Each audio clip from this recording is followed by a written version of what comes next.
Tai, tai, tai. Da-da-dum-bum.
All right.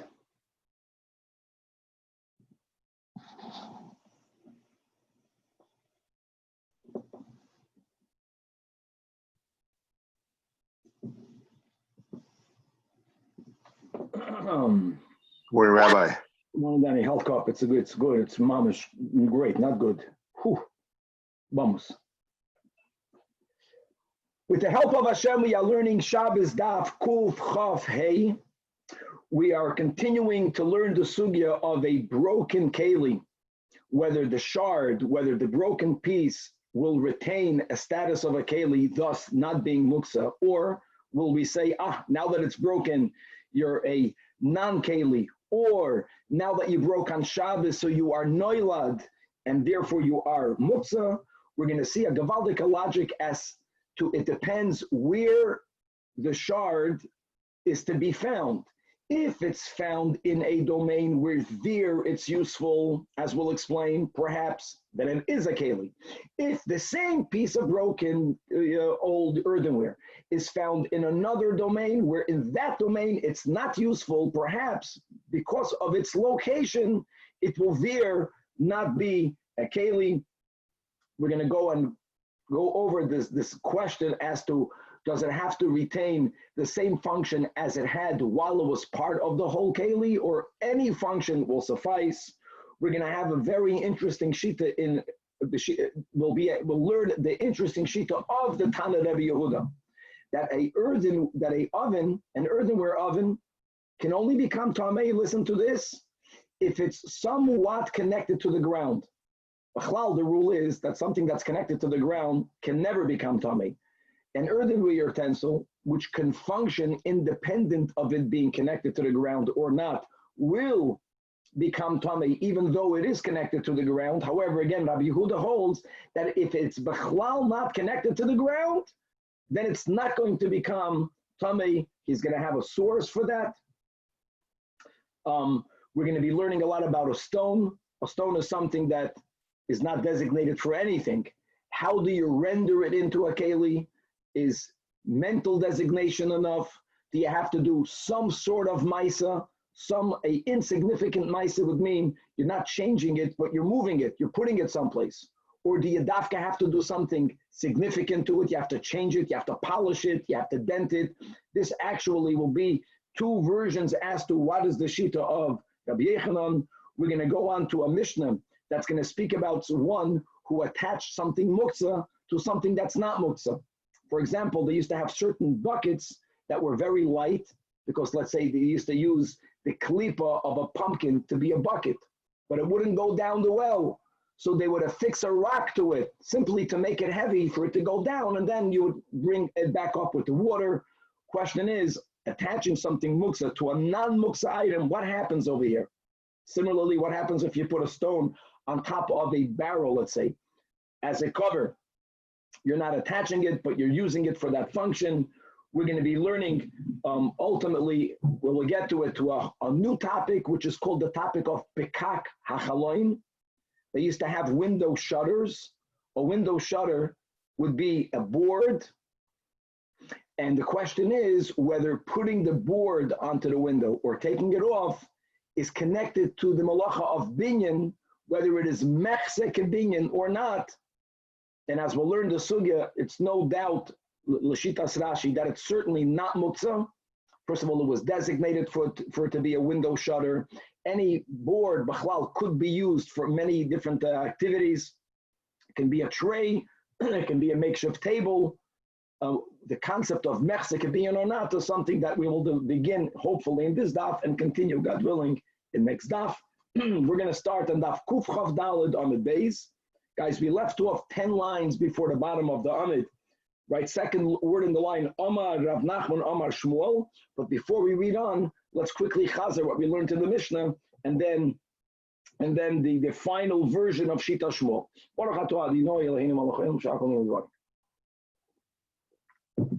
So I'm quickly reviewing the Mishnah. The Mishnah speaks about kalim that broke. So says the Mishnah that if the shivirehem, if the broken piece, the Tanach says, is oisin me'ein malacha, as long as they can be used for something, they're not muktzah. Rabbi Yehuda, the Tanach Rabbi Yehuda is more machmir. He says, no, it's not enough for it to be functional, but it has to be able to be used me'ein, the malacha of its source. So holds Rabbi Yehuda. Bavachi oisin me'ein malachton. And on that, let me go straight into the maskana. Shmuel explains the Mishnah that the machloikis is where the utensil broke on Shabbos. Where the utensil broke on Shabbos. What's the issue? So even though Stam Mishnah Rav Meir, the Tanakama has no name, and indeed we'll see later that the Tanakama is Rabbi Meir, but the Tanakama Rav Meir follows the Shita of Rav Shimon, who has a more lenient approach when it comes to Muktzah, that also touches the question of Muktzah, of Noilad, and Rav Shimon holds that in this case, we won't view the shard as noilad, or it's not a problem that the shard is noilad, and therefore, as long as it is functional, you can use it. The reason why Rabbi Yehuda says that it has to do me'ein malachton, because if this piece of broken utensil cannot still function me'ein malachton, then it is noilad. It's something new. And even though you can use it for something, so what? It broke on Shabbos. According to Rabbi Yehuda, this is considered noilad, and this noilad is muktzah, and therefore Rabbi Yehuda holds that it's muktzah. So explained Shmuel. Based on that, again, 10 lines from the bottom of the Amid, let us start. Omar Rav Nachman Omar Shmuel. Cheres ketana, a small broken shard of earthenware. If you find it in a chutzner, then you are allowed to move it. Listen to this, it depends where you find it. But if you find it in a carmelist, then you may not move it. It's completely muktzah. Why is that? So says, let's look inside the Rashi. Right, second line under the Gemara.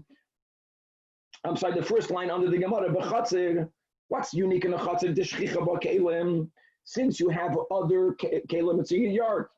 And therefore, this cheres, this broken shard, royal lehem lekisui, it can be used as a cover. Obviously, he's following the Shita of our Chacham of the Tanakama. So therefore, it doesn't matter what it can be used. It's therefore not muktzah. But if you find it in the Carmelis, says Shmuel, like Rashi says, being that midrabanan you may not carry in the Carmelis, it's unusual for there to be stam kalim there. So in this domain, it's not functional. Says Shmuel, it is muktzah. Now this is what Rav Nachman says in the name of Shmuel. But Rav Nachman, the day Omar, no, afilu b'karmelis. Why afilu b'karmelis? It says again, Rashi, 3 lines from the bottom of the Amid. Elechanami, you can't use it to cover kalim. But he gives another example that if a person is resting in the carmelis, and people would rest in the carmelis because it's not that busy, if there would be something disgusting, like spit, like roik, like spittle, the person would not want to sit in front of it. They would need something to cover it with. So it functions to cover roik, and it's needed again because people sit in a carnivalist. He holds it's also not muktzah. People normally don't sit down over there. Loy meaning it's not okay. Yes, it is muktzah. Rava Amar, even more lenient. Even in the Rishus Harabim, this cheres will not be muktzah. Why is that? Says Rashi, right 3 lines under the Gemara. This concept of something being muktzah depending on what domain it's in, Rava rejects. If in a chatzah it's a keli, that means leipak Hashem keli minei, and since leipak Hashem keli minei, it is no matter where you find it, not muktzah. And now v'azda Rava l'taimei. And here comes the story that Rava have a ka'azel beristika de machayis. Rava was once walking in the marketplace of Machayis, and is vasoi misoneitina. His shoe became dirtied with he stepped on something not clean, and if they clean it off, today you use the edge of a sidewalk. There they found this shard, and you didn't have to carry a daladamas. It was right next to him in the Rishus Harabim. Also, Shammai came along his mishares and Sharkal Chaspan. He found the shard that was put there and become a chaper lay. Here you see the word kapara. The way the Alter Rebbe teaches, kapara means to wipe clean. He was cleaning his shoe, and on that, Rami Beirabanan Kolam, the chevra that were there, the chachamim, they gave it to this gabbai. You amoritz, what are you doing? A shard, the Rishus Harabim, as we just learned, since it's not functional there, they held is muktzah. So Amar, Rava goes on Rava. So Rava told the people objecting to his assistant that it's not enough that you're not learned. That's terrible already. But Migbanami Megamri, you are also teaching, you're trying to teach my Gabai halachas, you're teaching him wrong. You're not learned and don't teach your amaratzas to others. And this is the words that we just quoted in Rashi. We paskin like the Chachamim in the Mishnah, not like Rabbi Yehuda. If this would have been found in the Chatzid, so B'meila, it's something that's usable. It's a keli. Hachinami chazya lididi. Okay. And by the way, here you can see that it was taka functional, but that's not enough because of this case. It's not a normal. It's not a normal function for which you can say that this in itself justifies it for being a keli. But means according to the other shitas, at least an economist, people sit down over there. Like it. Another case. If you have a lid of a cask that shattered, what shattered? Not the lid, my friends. The cask shattered. So says, and look over the Bach, that he's going to that both the lid and look inside the Bach, and the cask is allowed to be used on Shabbos. This is all Shita of the Tanach, which Rav Meir, Shita's Rav Shimon. The shard can be used. It doesn't have to be Me'in Malachton. The lid can be used for a whole different Malacha. Neither of them are Muksa. They both retain Toiras Keli. Tanyanami Hachi, the Fedish and Abraisa, Megufya Shenichtesa. If the lid of a cask, the cask shattered, so the lid is not going to be useful for its original function, which is to cover this cask. Nevertheless, again, that's the gifts of the Bach before. He ushivoreh muter letaltala b'Shabbos. However, but one should not, so to say, repair or upgrade these broken pieces. Upgrading, you're not allowed to smooth it out. You're not allowed to take off its sharp edges, and you're starting to use it for something else. And my friends, let's go shitas Rashi l'shitasoi ein binyan bekalim, period. But whenever you finalize the functionality of a keli, even according to Rashi, you're violating a isur d'oraisa, an av, which is makeh b'patish. Right? In order l'chasas ba'as hakeli, to use it better without you getting hurt, or the lismich ba'kari amita. In other words, you can use it, but use it the way it is. And then the Baraisa says, "Ve'im zarka ba'ashva." But if you threw it in the garbage, which means that you're being megala your das, that you don't want to use it, now it's asur, now it's muktzah. Asks Rav Papa, what kind of logic is that? Elama'ata, we are going with the Tanach. Even a shivrei keli still retains toiras keli. But just because you threw it away, it loses that toira. So what happens? Zajac le liglime. If a person has a normal beged, and you're going to throw your beged in the garbage, hachinami the asir, doesn't make sense. Doesn't make sense that you're separating something as garbage should have the power to remove its toiras keli. Elam Rav Papa explaining the Braisa Chavra DAF Kuf Chaf Hey on top of the Amid that im zarkami ba'od yoim la'ashpa asur. Very good. Not on Shabbos. Not on Shabbos. Again, we're learning the whole thing like we began the quick intro. Everything broke on Shabbos. If it broke before Shabbos and not before Shabbos, you threw it into the garbage heap. Here, says Rav Papa, it makes sense that since you were megalodas, like Rashi says, Galidaite me esmoil the lav manahu, it takes away toidas mano. And look inside the top toisvis, im zarkim u'ba'yoim, hashta says toisvis, le'parech elomeato zarek glimim ba'yoim. Kiven de loihoya muchme ba'yoim, lekele demoy leglime. In other words, a glime was made for a garment. It was made for a beged. And therefore, just throwing it in the garbage without ripping it, without destroying it, does not remove toiras keli. But here, the shard broke. When the shard broke, that breakage was not in order for it to be a keli. So what makes it into a keli? The fact that you have in mind that you will use it, or the fact that at least it's ro'ui to be used, but it wasn't made for something. So your machshava of throwing it in the garbage is strong enough to be mevatel the fact that either you yourself had in mind to use it, or the fact that even weaker, that it's ro'ui to be used, that attack of throwing it in the garbage is maksia it from usage, and it renders it muksa. Weiter. Omar bar hamdurei Omar Shmuel, kroimeyoy shel machzelas, little broken pieces of reeds. We're speaking about a reed mat, and we're speaking now about a string that came off that reed mat. You can carry it on, it's not Muksan Shabbos, and my time so says Amarava Baramdura Asbrili, Machzelas Kufala Chazia. What do people use these mats for? Lachasui by Atra, to cover, says Rashi, 3 lines from the top of the Amid, either to cover tsoya, or if you don't want the earth to raise up, to keep the earth on the ground. So Haninami, even it's something so insignificant, but here, since it's me'ein melachton, if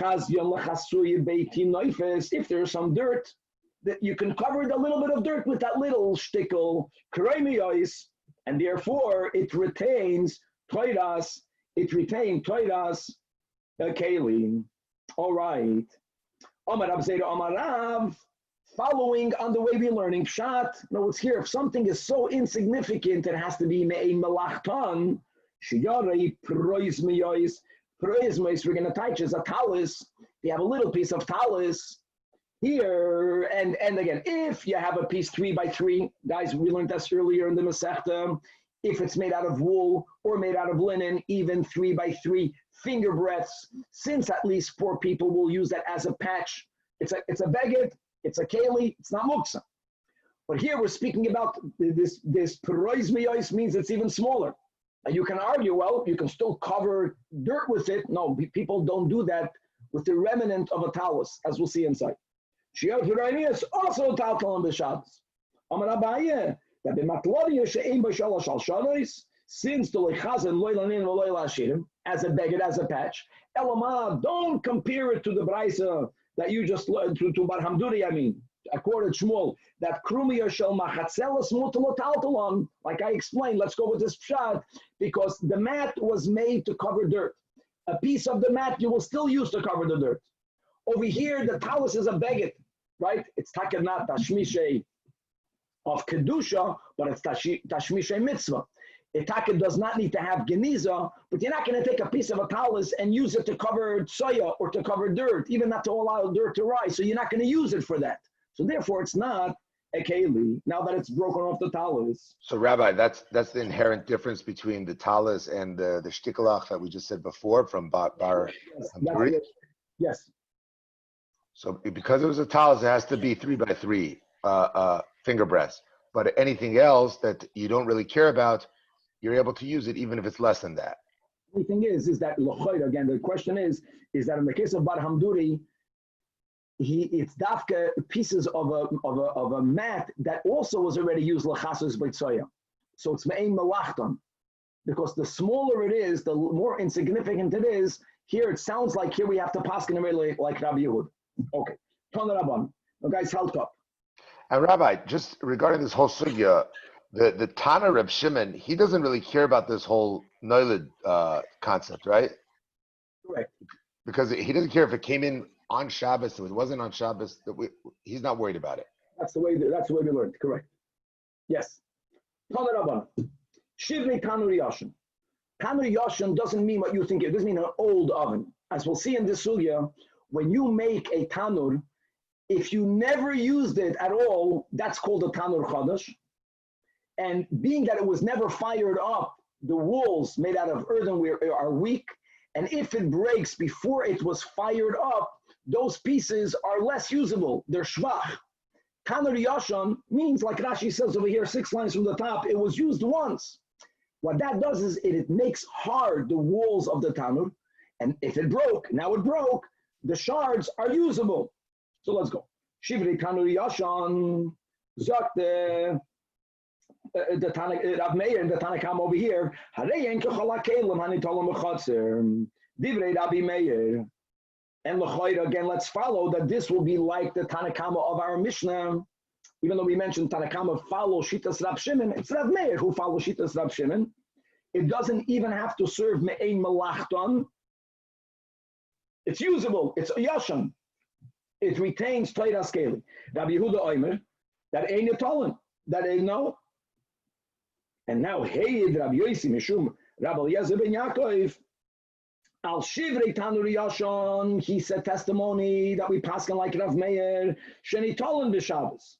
And another din that we will learn, God willing, the last din we'll learn in this Perek, of Kuf Chavav Amid Beis, the Al Kisuyoi, that when you have a cover of a keli, she'ein sarich beis yad, that it doesn't have to have handles. Just giving a quick head up, what's this handles business? When you have covers, I think it's called a manhole, when you have a hole in the ground, and you put a cover covering a hole in the ground. So there, even though the cover was made to put on, to take off, there was a binyan issue, at least midrabanan. What's the binyan? Because you're straightening out the ground, right? That's binyan. If you open up the cover, you're demolishing a binyan. To make it clear that this cover was made to be put and to be removed, for that you need to have handles. And then the question is the issue of handles only by a kisui on a manhole? Lav dafke. We're going to learn Kuf Chavav Amid Beis. We'll learn different approaches to the shita. Whatever the shita is, wherever it is that there is a machlokes, whether you need to have handles or not, to render a cover something that is allowed to be moved. So they said testimony here also that no, she'ein sarich beis yad. Okay, so we're going to leave the whole handle sugya, my friends, to the end, to daf Kuf Chavav. That's next daf, the end of the Perek. But now the Gemara is going to focus on the machlokes here between Amen and Rabbi Yehuda. And Ataka sounds like the Mishnah, right? So that's what Abaye says. So the Michael Mifli, that's the machlokes of our Mishnah. The broken piece of tanur can be used, but you can't bake a bread inside the shar. And that's the machlokes. And the Tanakama of Meir, which really the Tanakama of our Mishnah says it's still okay. And the Oz that Rabbi Yehuda Latame, the Rabbi Meir Latame. And in other words, the way, and if you want to explain our Mishnah the way Yishmuel did at the end, that it's because it broke on Shabbos, the question of Noilat, however you'll explain the Mishnah, that's the case of the Braisa. There's one problem. You should know that the Mishnah is more bekitzed. The Braisa can afford to be more elaborate. But why would the Braisa record their argument dafka by a tanur? It has nothing to do with a tanur. Like in our Mishnah, any keli that broke. If the shard can be used, but not me'ein malachton, machlokes Tanakama Rav Meir and Rabbi Yehuda. So that's the problem that Rava has with Abaye. So Maskav lo Rava, if you are connecting the Braisa with our Mishnah, Yachim, Adam if you give Shivli Tanur, again the Braisa is more detailed, but it's wrong to be detailed over here because it's not a machlokes about a Tanur. It's a broader machlokes. Nifligu, like we had it in our Mishnah, B'Shivli Kelim Ba'alma. And because of that, so Rava brings in a whole new topic, which is fantastic. It's a good to know topic. again, like we said in our intro, the rule is that if something is mechuber lakarka, it cannot become tummy. Interestingly, Rabbi Yehuda, the Tanach holds that for a tanur, at a certain point, we'll see details, for a tanur to b'chlal be susceptible to becoming tamei, it has to be somewhat connected to the ground. So let's go. Elamarava b'shivrei dahai tanur komifligi detran, and recording a Mishnah in Kalim that neshamot yalpia boiro yalpia dus. We're speaking about a certain type of cyclical oven. So make believe, my friends, let's say this mug, this cup would have no bottom, just a tube made out of cheres. And it was common that they would put, the bread would be stuck onto the inner walls. Where would they put the fire? So one way would be they would have a hole in the ground. They would have a hole in the ground. They would stick part of this tanur into the hole. But what would happen if it wouldn't go all the way to the bottom? Now you would light a fire underneath it. Now for the fire to be hot enough for it to bake the bread, you would have to make sure that the tanur is very tightly inserted in the hole in the ground. So this is what we're speaking about. The nasan sham even, and all that was needed was to put one stone just to make sure that there's no space for this to be wiggled out. So with one stone, it became tightly affixed. Rabbi Yehuda Omer, that, listen, based on Rabbi Yehuda's Shita, that for a tanur to become tamei, it has to be somewhat connected to the ground. How are we, it doesn't have to be cemented to, but it has to be very strongly adhering to it. He says like this, make the following simon. If by having the fire underneath of the oven, underneath means it's not mamish adjacent to the bottom, it's further down. If it's further down, then heat will escape. The only reason why the heat will not escape is if this oven is so tightly fitted in the hole in the ground that there is nowhere for the heat to go through, ella through the oven. So if lighting the fire underneath it will allow the bread inside it to bake, that means that it is, like we said, it meets this criterion of it being somewhat at least connected to the ground, and therefore it's tamei, meaning it's susceptible to becoming tamei. But if there's so much air that is still in between the oven and the walls of the pit, that by simply lighting a fire in the bottom, even though you put a stone in, so it's not going to shake out, but there's a lot of air pockets, places where air can escape, which means it's not only not cemented, it's not, you can't say it's somewhat connected. According to Rabbi Meir, such an oven is tar. Like we mentioned, an oven, a unique din, that it has to be, now by the way, even if an oven is completely cemented to the ground, just to know the rules, we don't say, now that it is mechuber lakarka, it's not susceptible to becoming tummy. We don't say that. Because since an oven is a bona fide keli, independent of it being connected to the ground, even when it was connected to the ground, an oven will be a din that it's still makabel tumah. Now, Rabbi Yehuda is trying to tell us over here, it doesn't have to be cemented. It has to be that tight. No heat will escape. The Chachamim B'chlal don't subscribe to that. The Chachamim say, I don't understand. Achilik. It's considered an oven, even though that's the way Rashi learns. It doesn't need to be attached to the ground. And what does it have to do with our topic? How does Rabbi explain the Braisa? Hold on, explains the Gemara first. What is the Machlokes? Says the Gemara, Bahai Kra Pasik and Parsha Shmini. There is a big portion where the Torah is speaking about Kalim that become Tamei. The whole introduction that Klei Cheres cannot be toivel by taking it to the mikvah. If it becomes Tamei, the Torah says that Tanur Vikirayim, which was common for them to be made out of an earthenware material, says the Torah, you touch, you have to demolish it. And then the Torah adds, Tameim Heim, Utameim Yolachem. So there's extra words, Utameim Yolachem. It says Tameim Heim. So says the Gemara that Rabbi Yehuda holds that based on the words you touch, demolish it, he says, you know when it becomes tummy, when it needs to be demolished. And you know what demolishing it means? Interesting. Demolishing doesn't mean breaking. If the keli is not connected to the ground, so in the holy tongue, in Lashon HaKodesh, what word do you use? You use the word shvira, break it. demolishing is only used if something is mechubar l'karka, or at least halachically somewhat mechubar l'karka. So from there learns Rabbi Yehuda, only a tanur that's mechusa, netitza, that needs to be demolished when you have to break it, that becomes tummy. She'ein mechusa netitza, but if it doesn't need to be demolished, yeah, you have to break it. But that to begin with remains tahar, and the Rabbanan say that we hear your yutats, but there's also extra words to neim yolachem that comes to add that mikol makaim, whether it's connected or not, it's tummy. Now let's go back before we bring it back to our Baraisa. Ivan Rabbanan Ami, it says yutats. So the Gemara says, no. The Rabbanan avad, if it's not connected to the ground, of course it becomes tummy, like any other keli. Rabbanan say that yutaj is introducing this novelty only by a tanur, that even if it's connected to the ground, and again, normally we say once a keli is connected, it cannot become tamei. No, not by a tanur. It's coming not to take away its susceptibility. If it's not connected, it's coming to add susceptibility, even though it's connected. The Salkavite Hamina, without this extra yutaj, I would have said that it follows the rule. What is the rule, my friends? That kiven the chabrei ba'aram, that once something is connected to the ground, is to go for the aradame. Right, we quoted that heter from Rabbi Breish, that when you stick a urn into the wall, it's considered mechuba lakarka. I know not going to get tumantara. I'm going to ingen, but that was his novelty. He gave this tshuva, I think, in the 70s, or maybe even in the 60s, where then if you were to toivel a hot water urn, you would ruin it. So he says it only functions when you plug it in. When you plug it in, it's mechuba. Okay, I'm going to ingen. Anyways, here, the Chachamim say that's the whole yutas. So Kamash Volan, a chumram, that even if it's connected to the ground, nevertheless, a tanur still retains its status as a keli, and if it becomes tummy, it becomes tummy.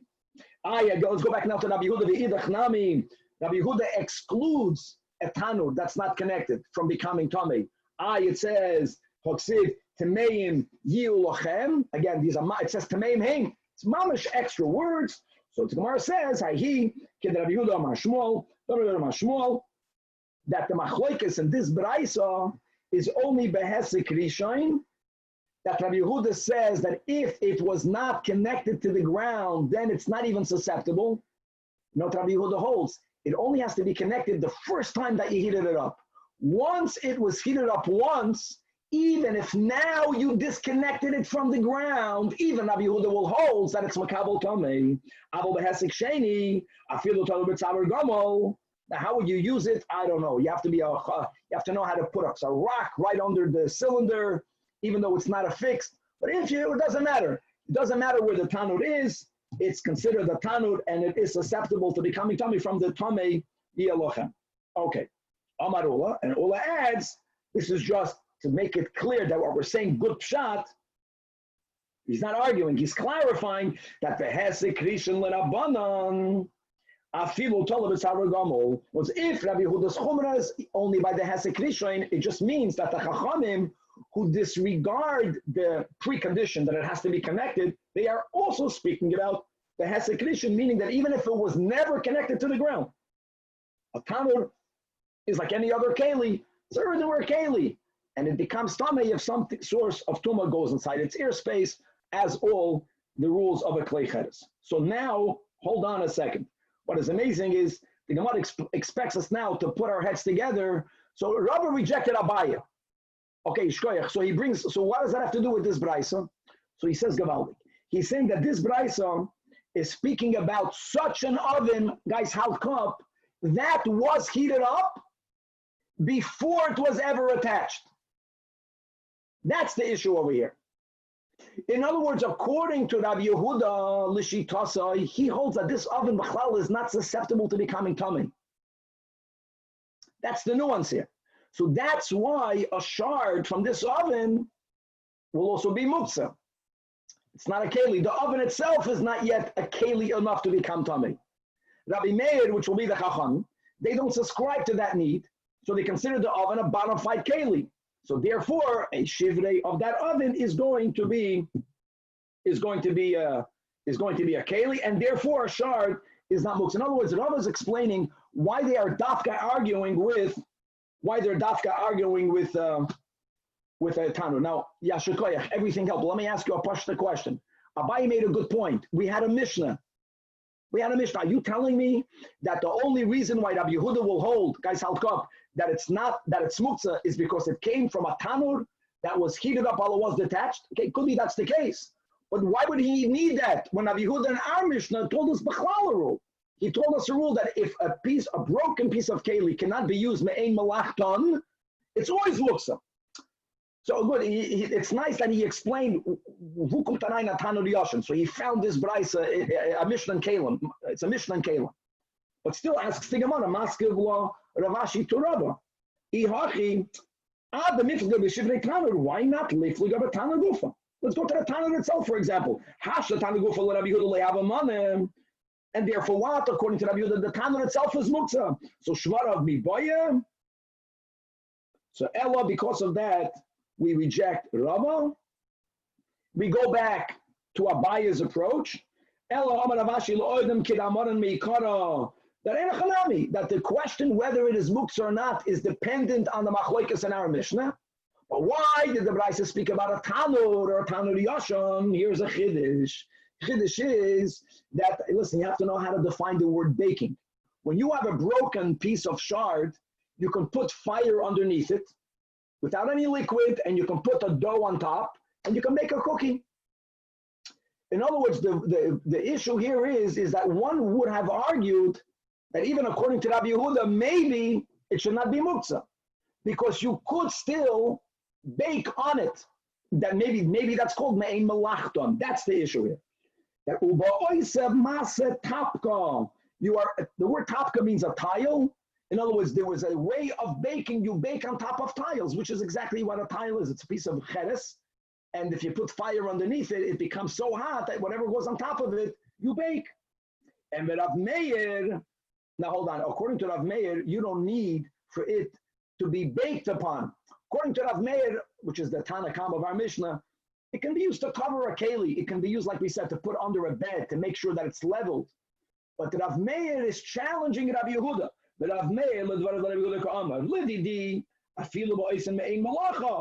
will not be muktzah. But I know your shita. However, how can you argue in the case of a shivrei tanur yashan, that what the malachtoyu? However, that Rabbi Yehuda says dummy, because Hassan has taken it. An oven means something that you put, like we mentioned, you stick it inside it. And hachin over here, I get it, you can put a fire under the tile, but here, nevertheless, it's called a seikoi mibachutz. And furthermore, nacha point, hasam, there the bread is called mu'umad, because it stands vertically.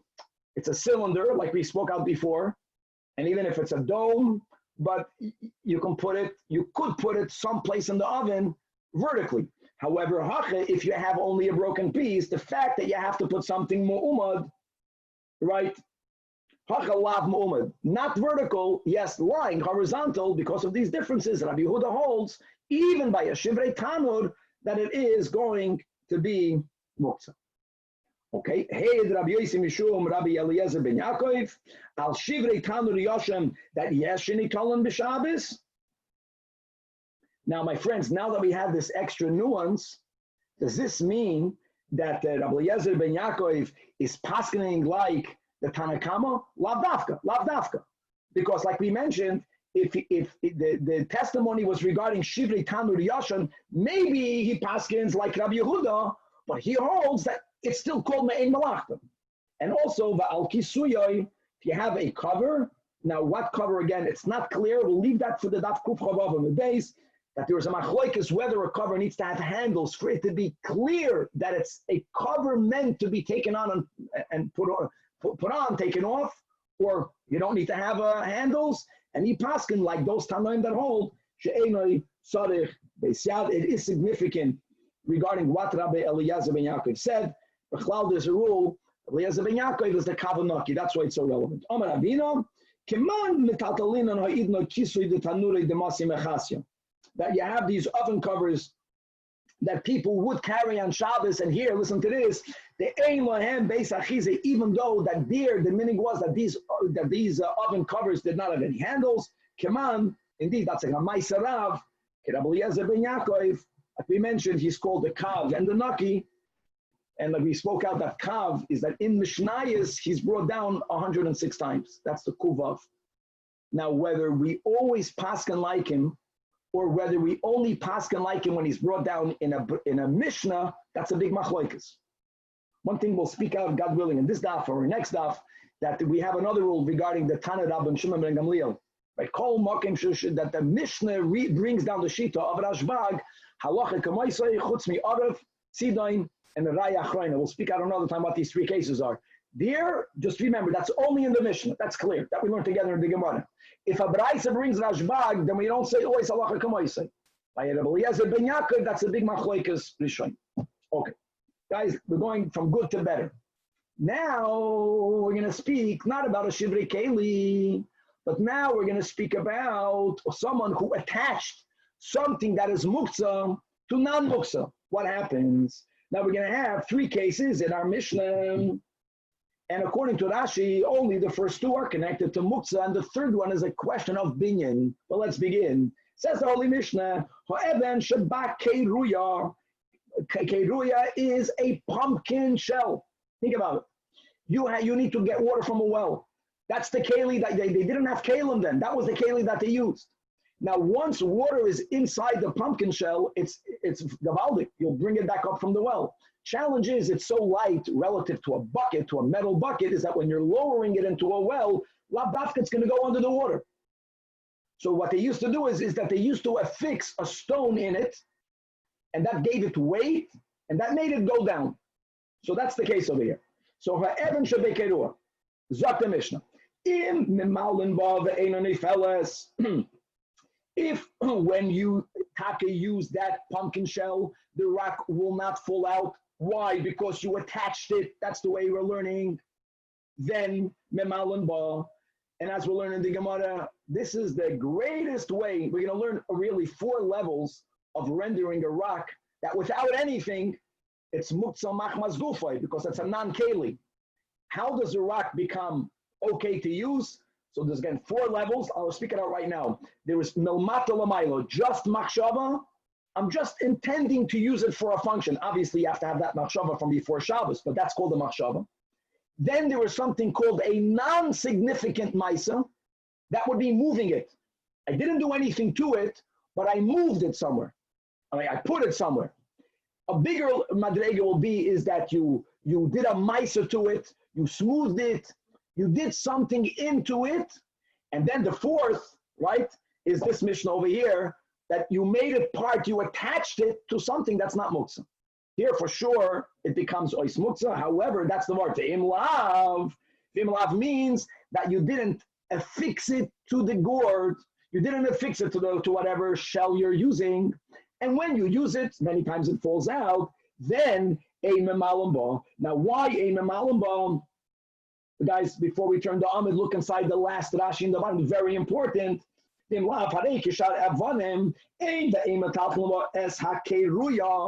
Farvas the Shavia buses le'evan shenoisato, says Rashi, turning to Kuf Chafei Amid base, because the bucket becomes a buses. Now let me say something regarding a buses, and that will be huge. You know what? I'll leave it for a little bit later. We'll get into the Gemara, a very big innovation as to the concept of buses when there's a rock involved. Case number 2. Each case has a unique chiddush. Guys, on top of the Amid. Zemaida. Zemaida is a vine. Here it's something very similar. In other words, here you have your pitcher, you have your bucket, but you don't have a rope. So you're using a vine. Now, is this vine connected to the ground? You would say, of course not. If it's connected to the ground, then you can't be mishtamish. We know that, right? You can't climb a tree. We'll get to that. We'll find out what's the minute we're talking about. Says the Mishnah, the fact that you attached it to a rope, I'm sorry, to a bucket, the melam memalin ba b'Shabbos. Just like the rock becomes part of the bucket, the zemaida becomes part of this pitcher, the melit becomes a keli. We're going to focus now on muktzah, and you can use it. And now comes a 3rd case, guys. According to Rashi, there's a big machlokes here. Rashi Tosfos, like you have all over, how to learn pshat in the Mishnah. Rashi holds the third case has nothing to do with muktzah. It's to do with mechzeh kedinyan. The kakach aloin, a window shutter. This is so normal. I know in Brazil we had them. Many third world countries to keep here you have blackout shades. Americanas, they're geniuses. It's easy. It works. Before we figured that out, you would have pashut wood that you would swing open and swing closed. Now the wood that I'm talking about is on hinges. It's not a problem. There's no mechzeh kedinyan. We'll speak about this if we get there now. We'll get there tomorrow about making an oil arai. No problem. In the times of the Mishnah, it was not hinged on the windowsill. So it was not mechubar. Now, if you were to put a board, it's a board, and you put it in there, if your intention was to put it there for keeps, to stay, then you got a binyan issue. Not a muktzah issue, because we're going to learn, as we learn this whole sugya, that the board can be used, like we mentioned, for a makeshift table. The board can be a cover to a keli. The board per se doesn't have a muktzah issue. It's a mechzeh binyan issue. And here we have a machlokes, Rabbi Eliezer, and the Chachamim for sure. We're going to get more into this in the next DAF. But let's learn the Mishnah. Rabbi Eliezer holds, he's more machmer. Bizman shehu kashur v'tolui. You need two preconditions to take away the mechzeh binyan. Number one, it has to be already attached to the building by a rope instead of hinges. How does that help? If it's attached with a rope, and the next thing is tolui. Tolui means that it's not touching the ground. It's hanging, not one part of it is touching the ground. It's already part of the binyan. It's already part of the binyan. People see that, even when it's off. You know, you can't, it's already built. The fact that it's hanging and now you put it on top of the window, that's not, you're not adding anything. It's meant to be put, it's meant to be taken off. There isn't even a mechzeh binyan. But according to Imlav, the Imlav means even if it is kosher. But if, the way the Gemara will make it clear, not if all of it is laying on the ground. If part of it is touching the ground, so then an observer would not have realized that it was already connected to the building, that it was already part of the building. And here's what Rashi says clearly, right? Look inside the words, right on top of the Gemara. The mechzeh kemoisev al binyan, and the Chachamim say, ben kach u ben kach poike kimboy. Now, benkach u benkach, what does that mean? So there's a lenient way of reading it, and then there is a more limited way of reading it. The more limited way will be is whether it's hanging, whether it's connected on the ground, it's okay. The Gemara is going to say the Chachamim are even more lenient. Benkach u benkach means even if it's b'chlal not connected. Upa. The Chachamim hold that taking a board and putting it into the window to close the light or to close the cold, that's b'chlal not an issue of even midrabanan of mechzeh kedinyan. Again, this sugya we're going to have to leave for next stuff. Okay, so let's begin. The first two dinim of the Mishnah, the Evan and the Zemaira are muktzah related. So begins the Gemara by quoting a Mishnah. Now this Mishnah is here in Masechta Shabbos. Now listen to this. Evan sha'alpi achaviyah is a stone that's on top of a cask. In other words, someone from before Shabbos took a stone and they're using it as the cask cover. The stone remains muktzah. You cannot be yodayim, take the stone off, but what you could do is mata al tzida v'hinoi felas. You can tilt the cask to the side and the stone falls off. And what the Gemara doesn't quote, but we have to know, is like Rashi brings down the next case in the Mishnah. What happens if the cask is sitting amongst other casks? And if you're going to tilt this chavius and the stone will roll off, it can roll and break its neighboring cask. So here you have to move it. So the Mishnah says you can pick up the chavius and move it with the stone on top. Okay, and on that, Amar Rabba, Amar Rav Ami, Amar Rav Yechanan, guys, you have to help up. So we have Rabba, Rav Ami, in the name of Rabbi Yechanan, versus, just a heads up, Rav Yosef, Rav Asi, Samach, Sos, Simen, Rav Yosef, Rav Asi, Amar Rabbi Yechanan, Min HaKotze El HaKotze. Listen to this. So the first version, Rabba, Rav Ami, Rabbi Yechanan saying that Lo Yishanu Ela B'Sheicheyach. What does the Lo Yishanu means? Look inside Rashi, 9 lines from the top of the Amid. that the mutter, like we said, the second case, not the case the Gemara wrote explicitly, to move, to pick up the chavias while the stone is on it, as it says, Rashi quotes the Ve'im hoise bein choiviyos sheyari lahat tois sham shalei people who have al chavish mitzida magbio matal al tzida v'nefel. You may never touch the stone, but you can pick up the chavias. You know when you can do it back inside the Gemara elav shechayach that you forgot the stone. I'm sorry, you didn't make it into a cover. Someone forgot it there. But if someone mindfully put the stone there, then nasis basis l'davar ha'asur. The stone, according to the first version, remains muktzah regardless. Question is, do you view the chavis as a basis?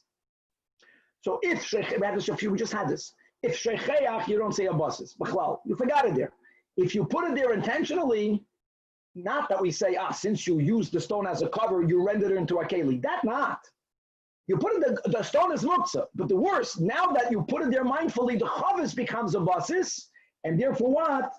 Not really answered, and you cannot move it.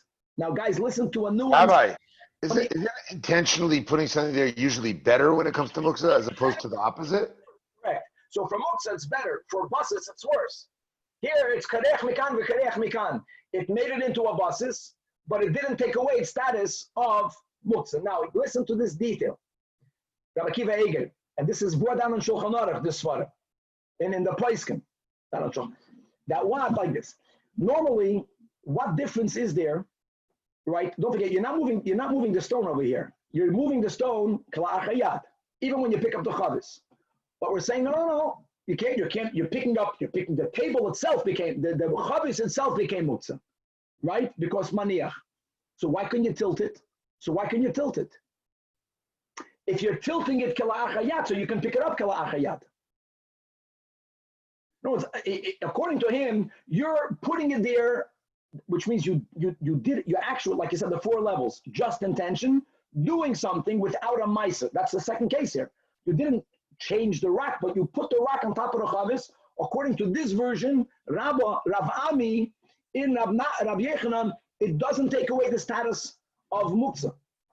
A rock, not to become muktzah, you have to do a maisa to it. Okay, fine, so I get it.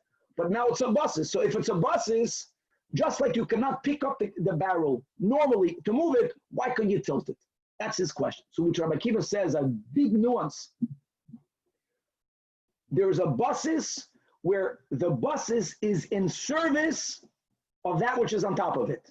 When I put a leichter, bemaniach, on my table, I'm viewing my table as the base for my leichter. The table is serving the leichter. When you have a barrel of wine, why did you put the rock on top of it? Because the rock is serving the barrel. The rock is serving the wine. It's covering the wine. So he says that whatever is on top is serving that which is underneath it. That which is underneath it is not a bona fide basis. Now, he's not saying that you're completely off the hook. That's the whole word of here. You can't pick it up. So says Rabbi Kiva, you can't pick it up, but you can tilt it, and when you tilt it, you don't have to make a shinoi. This is like the Valdik word. Come back over here. So this is Rabbi, Rav Ami, Rabbi Yechanan. Rabbi Yosef, Amar Rav Asi, Amar Rabbi Yechanan, mamish opposite. Lo yishanu elo b'sheicheyach, abo b'maniach. B'maniach what? Since you not only intended to use the rock as a cover, but you actually, before Shabbos, put it there. Yes, you didn't do a maisa in the rock, but it wasn't only your intent. Nase kisri lachavis, and therefore, b'chlal, you can lift the stone.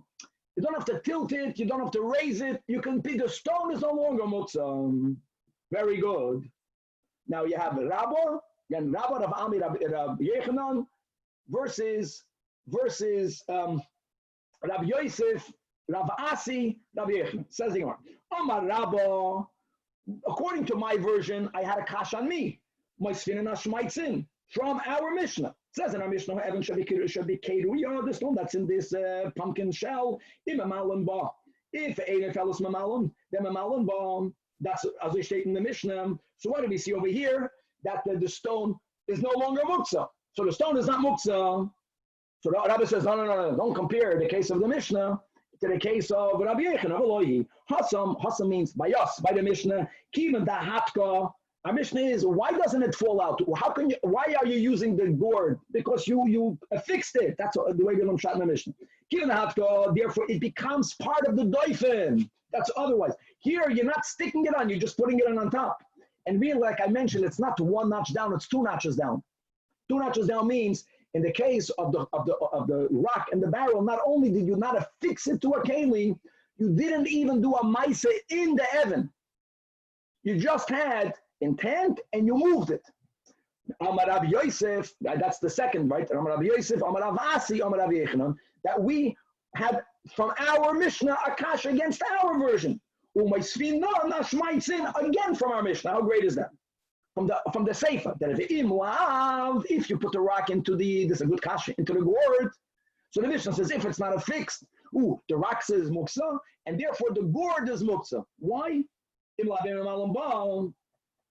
But the problem is, what does Rav Asi hold? That Rabbi Yechanan holds that if you move a rock to a place where it's going to be serving a purpose, it's no longer muksa. The rock on top of the chavis, you can take the rock off. So you put it in the gourd. It's b'chlal na muksa. So here also says Rabbi Yosef, no, the Mishnah won't refute our version because Hassan in the Mishnah, kiven delay hatka, since you did not affix it. In other words, when I put a rock on a barrel, why did I put it there? I want the rock to serve as a kisui. Is it serving as a kisui? Yes. It's covering it. When you put a rock in the gourd, if you don't affix it, will it serve the purpose for what you put it there? Why did you put it there? In order for you to be able to use the gourd as a bucket. If it's not going to function, you failed in your designation. It's not going to work. That's the word. Since it's not going to work, I don't care that you had intent. It's not going to function. It's not a keli. It remains muksa. And therefore, not only is the rock muksa, but the gourd is also muksa. Even though the rock is also, so to say, servicing the gourd, Rabbi Akiva Eger, even according to the Rabbi Akiva Eger, don't forget, Rabbi Akiva Eger is not saying that it's b'chlal not a buses. He's saying that it's buses problematic enough for you not to be allowed to lift it. Even that would fit in the Mishnah. Okay. Now, so says the Gemara, Mar Savar, that's the first sheet, Rabbi Ami, that according to Rabbi Yechanan, Be'inon Maisa. Maisa means not to move it. You have to do something to it. You didn't do anything to it. You put it on top of the barrel. Umar Savar, Rabbi Yosef, Rav Asi holds that Rabbi Yechanan holds, why Be'inon Maisa? But one thing is clear, just to make it clear, even according to this shita, you have to move it. Okay. Says the Gemara, that's also with Tamayu, and we're focusing not on Rabbi Yosef, but we're focusing on Rav Ami, Rav Iskez, Rav Ami, Maisa. Rav Asi, Loibain and Maisa.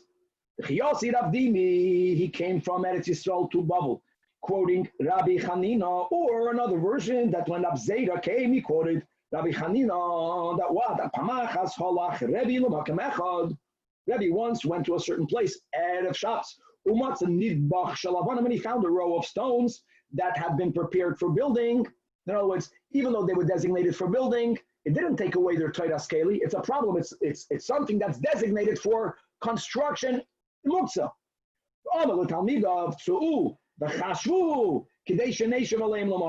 Go and have just intent. They didn't even have to move these stones. That we will use it tomorrow when I'm going to give the share out here in the field. And look at these words. V'loi hitzrichon Rebbe l'maisa. Okay. And l'chayr, it means not only did they not have to do anything to the stones, it sounds like tzvu v'chashu, just have an intention. But Rabbi Yechanan, when he heard that version, he said that it's tzrichon Rebbe l'maisa. No, that's not true. No, don't. You're not saying the story correct. Rebbe required them to do something. And my Yomar Lahu. Now, what exactly did Rabbi Yechanan conclude? According to Rav Ami, what did we learn? According to Rav Ami, you have to do something to the stone itself. If you don't do something to the stone itself, even though you moved it, it's going to remain muksa. Now, guys, we gave a hagdama in this Pedic. Very important. Muksa means you can't eat it, You can't drink it. You can't move it. You are allowed to have hana'ah from muktzah. Stones you can sit on. If you're going right now walking Shabbos and there's a big boulder, you can sit on it. You're not moving it. So according to him, it remained muktzah. And Rabbi Yochanan says he told him to do something. What did he tell him to do? He told him, "Su'u v'lamdum." Lamdum means put it exactly the way in the place where we want it to be tomorrow. So if Rabbi taught in a semicircle, they laid out the stones in a way that tomorrow, meaning on Shabbos, no one will have to move it. Fakir, that's l'shitasai. Since according to Rabbi Yochanan, even if they would have moved it from before Shabbos, moving it is not enough to say it's not muktzah. So what Rabbi told, listen, these rocks, there's no way. They didn't have their right. It wasn't their rocks to make a shinoi in them. He says, put it in a place where you won't have to move it. And Avasi says, no. All he told him was, to the shafshafum, go over there and clean them. Now, cleaning them is not a significant act into them. Doesn't matter. That in itself, according to Ravasi, according to Rabbi Yochanan, is enough, right? But Ravasi holds, loiba'inon maisa beguf. Just cleaning off dirt is enough of a maisa to render them no longer muktzah. Now, Rabbi, yes. According to the first opinion that he told him to actually arrange it, yes. Is he holding that those rocks, even once they're arranged, are still muktzah, and therefore you could sit on them because that's not a violation of muktzah. Exactly. You can't move them or anything. Exactly. And now, so what we have now, we have three sheets, just to make it clear, because we have before Rabbi Yochanan, not only do we have either you don't have to do a significant act, you have to do a significant act. Rabbi, before Rabbi Yochanan, Rabbi learned that just machshava is enough. That was the beginning of Rabbi. It's what we learned. Rabbi Yosef ben Shol Amar, Sevar Shol Kodesh, but the story was different. It was a bunch of beams, and again, beams for construction, beams that are muktzah, and that was what Rabbi told him to get ready for Shabbos. And Rabbi Yochanan ben Shol says it was a goshoish shel sfina. A goshoish is that when you went on a ship, they would have sticks that were used to determine how deep is the water to make sure the ship doesn't go into such shallow waters. Now, what is the underlying? Well, who cares what it was? So says the Gemara, man the Amar goshoish. Kol Shchein Savar, that don't forget, even according to Rabbi Yochanan, even according to Rav Asi, right? Let's go with Rav Asi, that they had to do something to it, and a minimum something, right? Loibein and Maisa is enough. So a goshoish is something that's muktzah machmas chesron kis. The owners normally don't want you to touch their gosheshin. And if even you determining that for Shabbos you're going to use them to sit, just moving them or just cleaning them is enough. So certainly Sivar, that has less value, that also a little Maisa is enough to allow you to move it on Shabbos. However, Radom says Sivar, Abu Dashaish, since Kapadalayu, this whole concept of Muktzah, Machmas. I know it's late, but we have to go to the next piece. We're going to go just the next piece of Zemaira, second case in the Mishnah. So the Mishnah says if it's attached to the picture, right, then top of the Amid, then it's not a problem. So says the Gemara, should in like should alike. Why the Tanya Dekel, if you have hard branches of a palm tree, and the question is, it's harvested. But why did you harvest it? If you cut it off the trees, le'etzim for firewood, since you may not make fire on Shabbos, it becomes muktzah. So what happens if after you harvested it, nimlach aleim liyeshiva? Tanakama says, tzadich likshoid, you have to do, again, likshoid means you're binding them together. You're not doing a maisa in them, but you have to move them. In other words, just machshava is not enough. However, Rabban Shmuel and Gamliel says, ein tzadich likshoid. Ein tzadich likshoid means that just machshava is enough. Now, again, I know that, like we mentioned before on, that halacha kerashbag, that's in the Mishnah, but we would like to say that halacha is like rashbag. It won't be that great if Rabbi Yochanan would not. Here you see that you don't need to have any mice. So Amar Abshesh is afilu teimid Abshim and Ben Gamliel. The Mishnah is speaking about the mechuberes ba'aviyah, that it's still connected to the ground. So there you have to connect it to the picture. Asks the Gemara, Upa, if the Zemaira is connected, mishtamish v'mechuber lakarka, and that's Isu Rabbanan because of you might do koitzim. Says the Gemara, big chiddush, and this is halacha l'maisa. The concept of lavud is used leniently If you have now let's say a root of a thick tree that's protruding above the ground, I am allowed to sit on it. I can be mishamish on it. Because since it's under 3, it's considered karka itself. Okay. Ravashi Amar, Afilu Tem Betlusha. And yeah, we can pass him like Rashbak. If by the hardened palm woods that were harvested for firewood, all Rashbak says is machshava without even moving it. Why over here do you have to tie it? So here there's a new gezerah, says Ravashi, gezerah shema yiktaim. Since it's soft, you might break it to make it into the right size. You might cut it down into the right size. So what do we have right now? Now let's put everything together. Now we are trying to make it that we wanted to fit with Rashbag. Now here, everyone, all of the Rishonim ask, hold on a second. We just went through a whole sugya that aside of the initial understanding of Shitas Rebbe, that just machshava, that we're going to use those rocks, not for construction, but temporarily we're going to use them for chairs, that is enough. That was only Rebbe. Rabbi Yochanan says, no, that Rabbi Yochanan even says that's not even Rebbe. It was a different case. You have to have a big Maisa or a little Maisa. Here, we're learning at Rashbag, and the Gemara wants everything to fit with this Rashbag, that when it comes to these hardened pieces of wood, Rashbag says, you just have to have machshava, you don't even have to move it. Not only do you not need a significant Maisa, you need 0 Maisa. How do you fit that in? So just to know, this is the ending of this beautiful sugya, that there is a difference between a rock and a vine. Something that is more commonly used, like a vine is used for rope, especially then, you need to have less to render it into a keli. If you did not have anything in mind, yes, it will be muktzah. But just machshava is enough. Now there's a new problem, but when it comes to a stone, people don't use stones for covers. It's not something common. And therefore, more Maisa has to happen. Another very important nuance that are brought into the Rishonim, and they come into Shulchan Aruch, and that's, again, we're not learning Shulchan Aruch, but there's a huge difference in this whole sugya. Again, we learned today 4 levels. That's the conclusion. Put it all together. Affixing it, you affix it to a keli, then avad is not a problem. You did a Maisa into it, you at least moved it, or you just had machshava. There's another big question. Are you using it only for the Shabbos, or are you permanently designating it should always be a cover? And according to many poskim, that makes a big difference. If you are designating even a rock that it's going to from now on always be used as, let's say, a chavis cover, then maybe you don't even have to have a mice at all. But they learned that our whole sugya is speaking about people that are doing something temporary. If it's only a temporary thing, like in the story of Rabbi, those stones were not even his. They were going on into a building. He wanted that when he gives a shiur, people should use it. There, you have to have more effort, which is why Rabbi Yochanan corrected.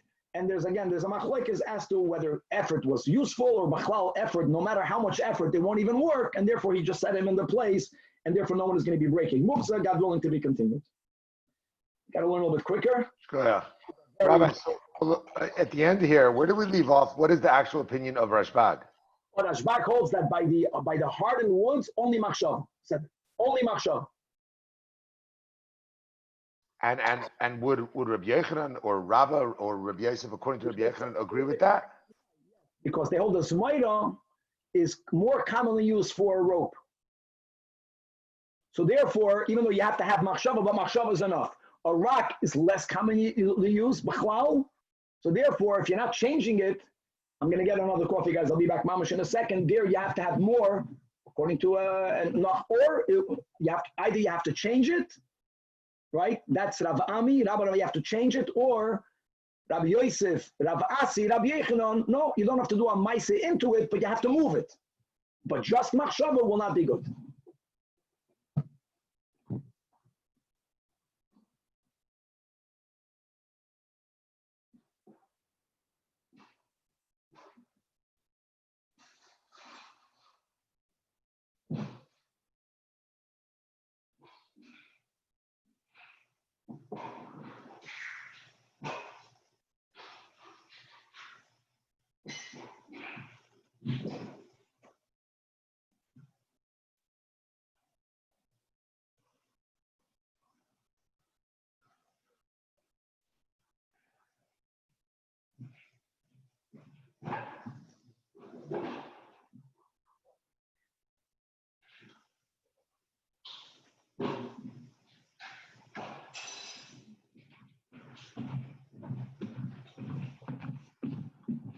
All right, let's squeeze it in. Guys, the last daf of Muktzah. Let's try to get as far as we could.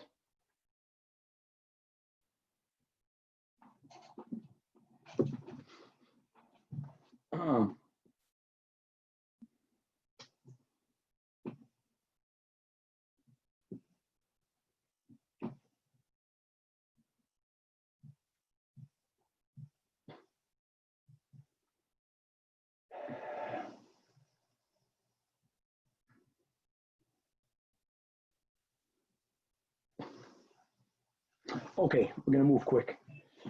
With the help of Hashem, we are learning Shabbos Daf Kuf Chav Vav.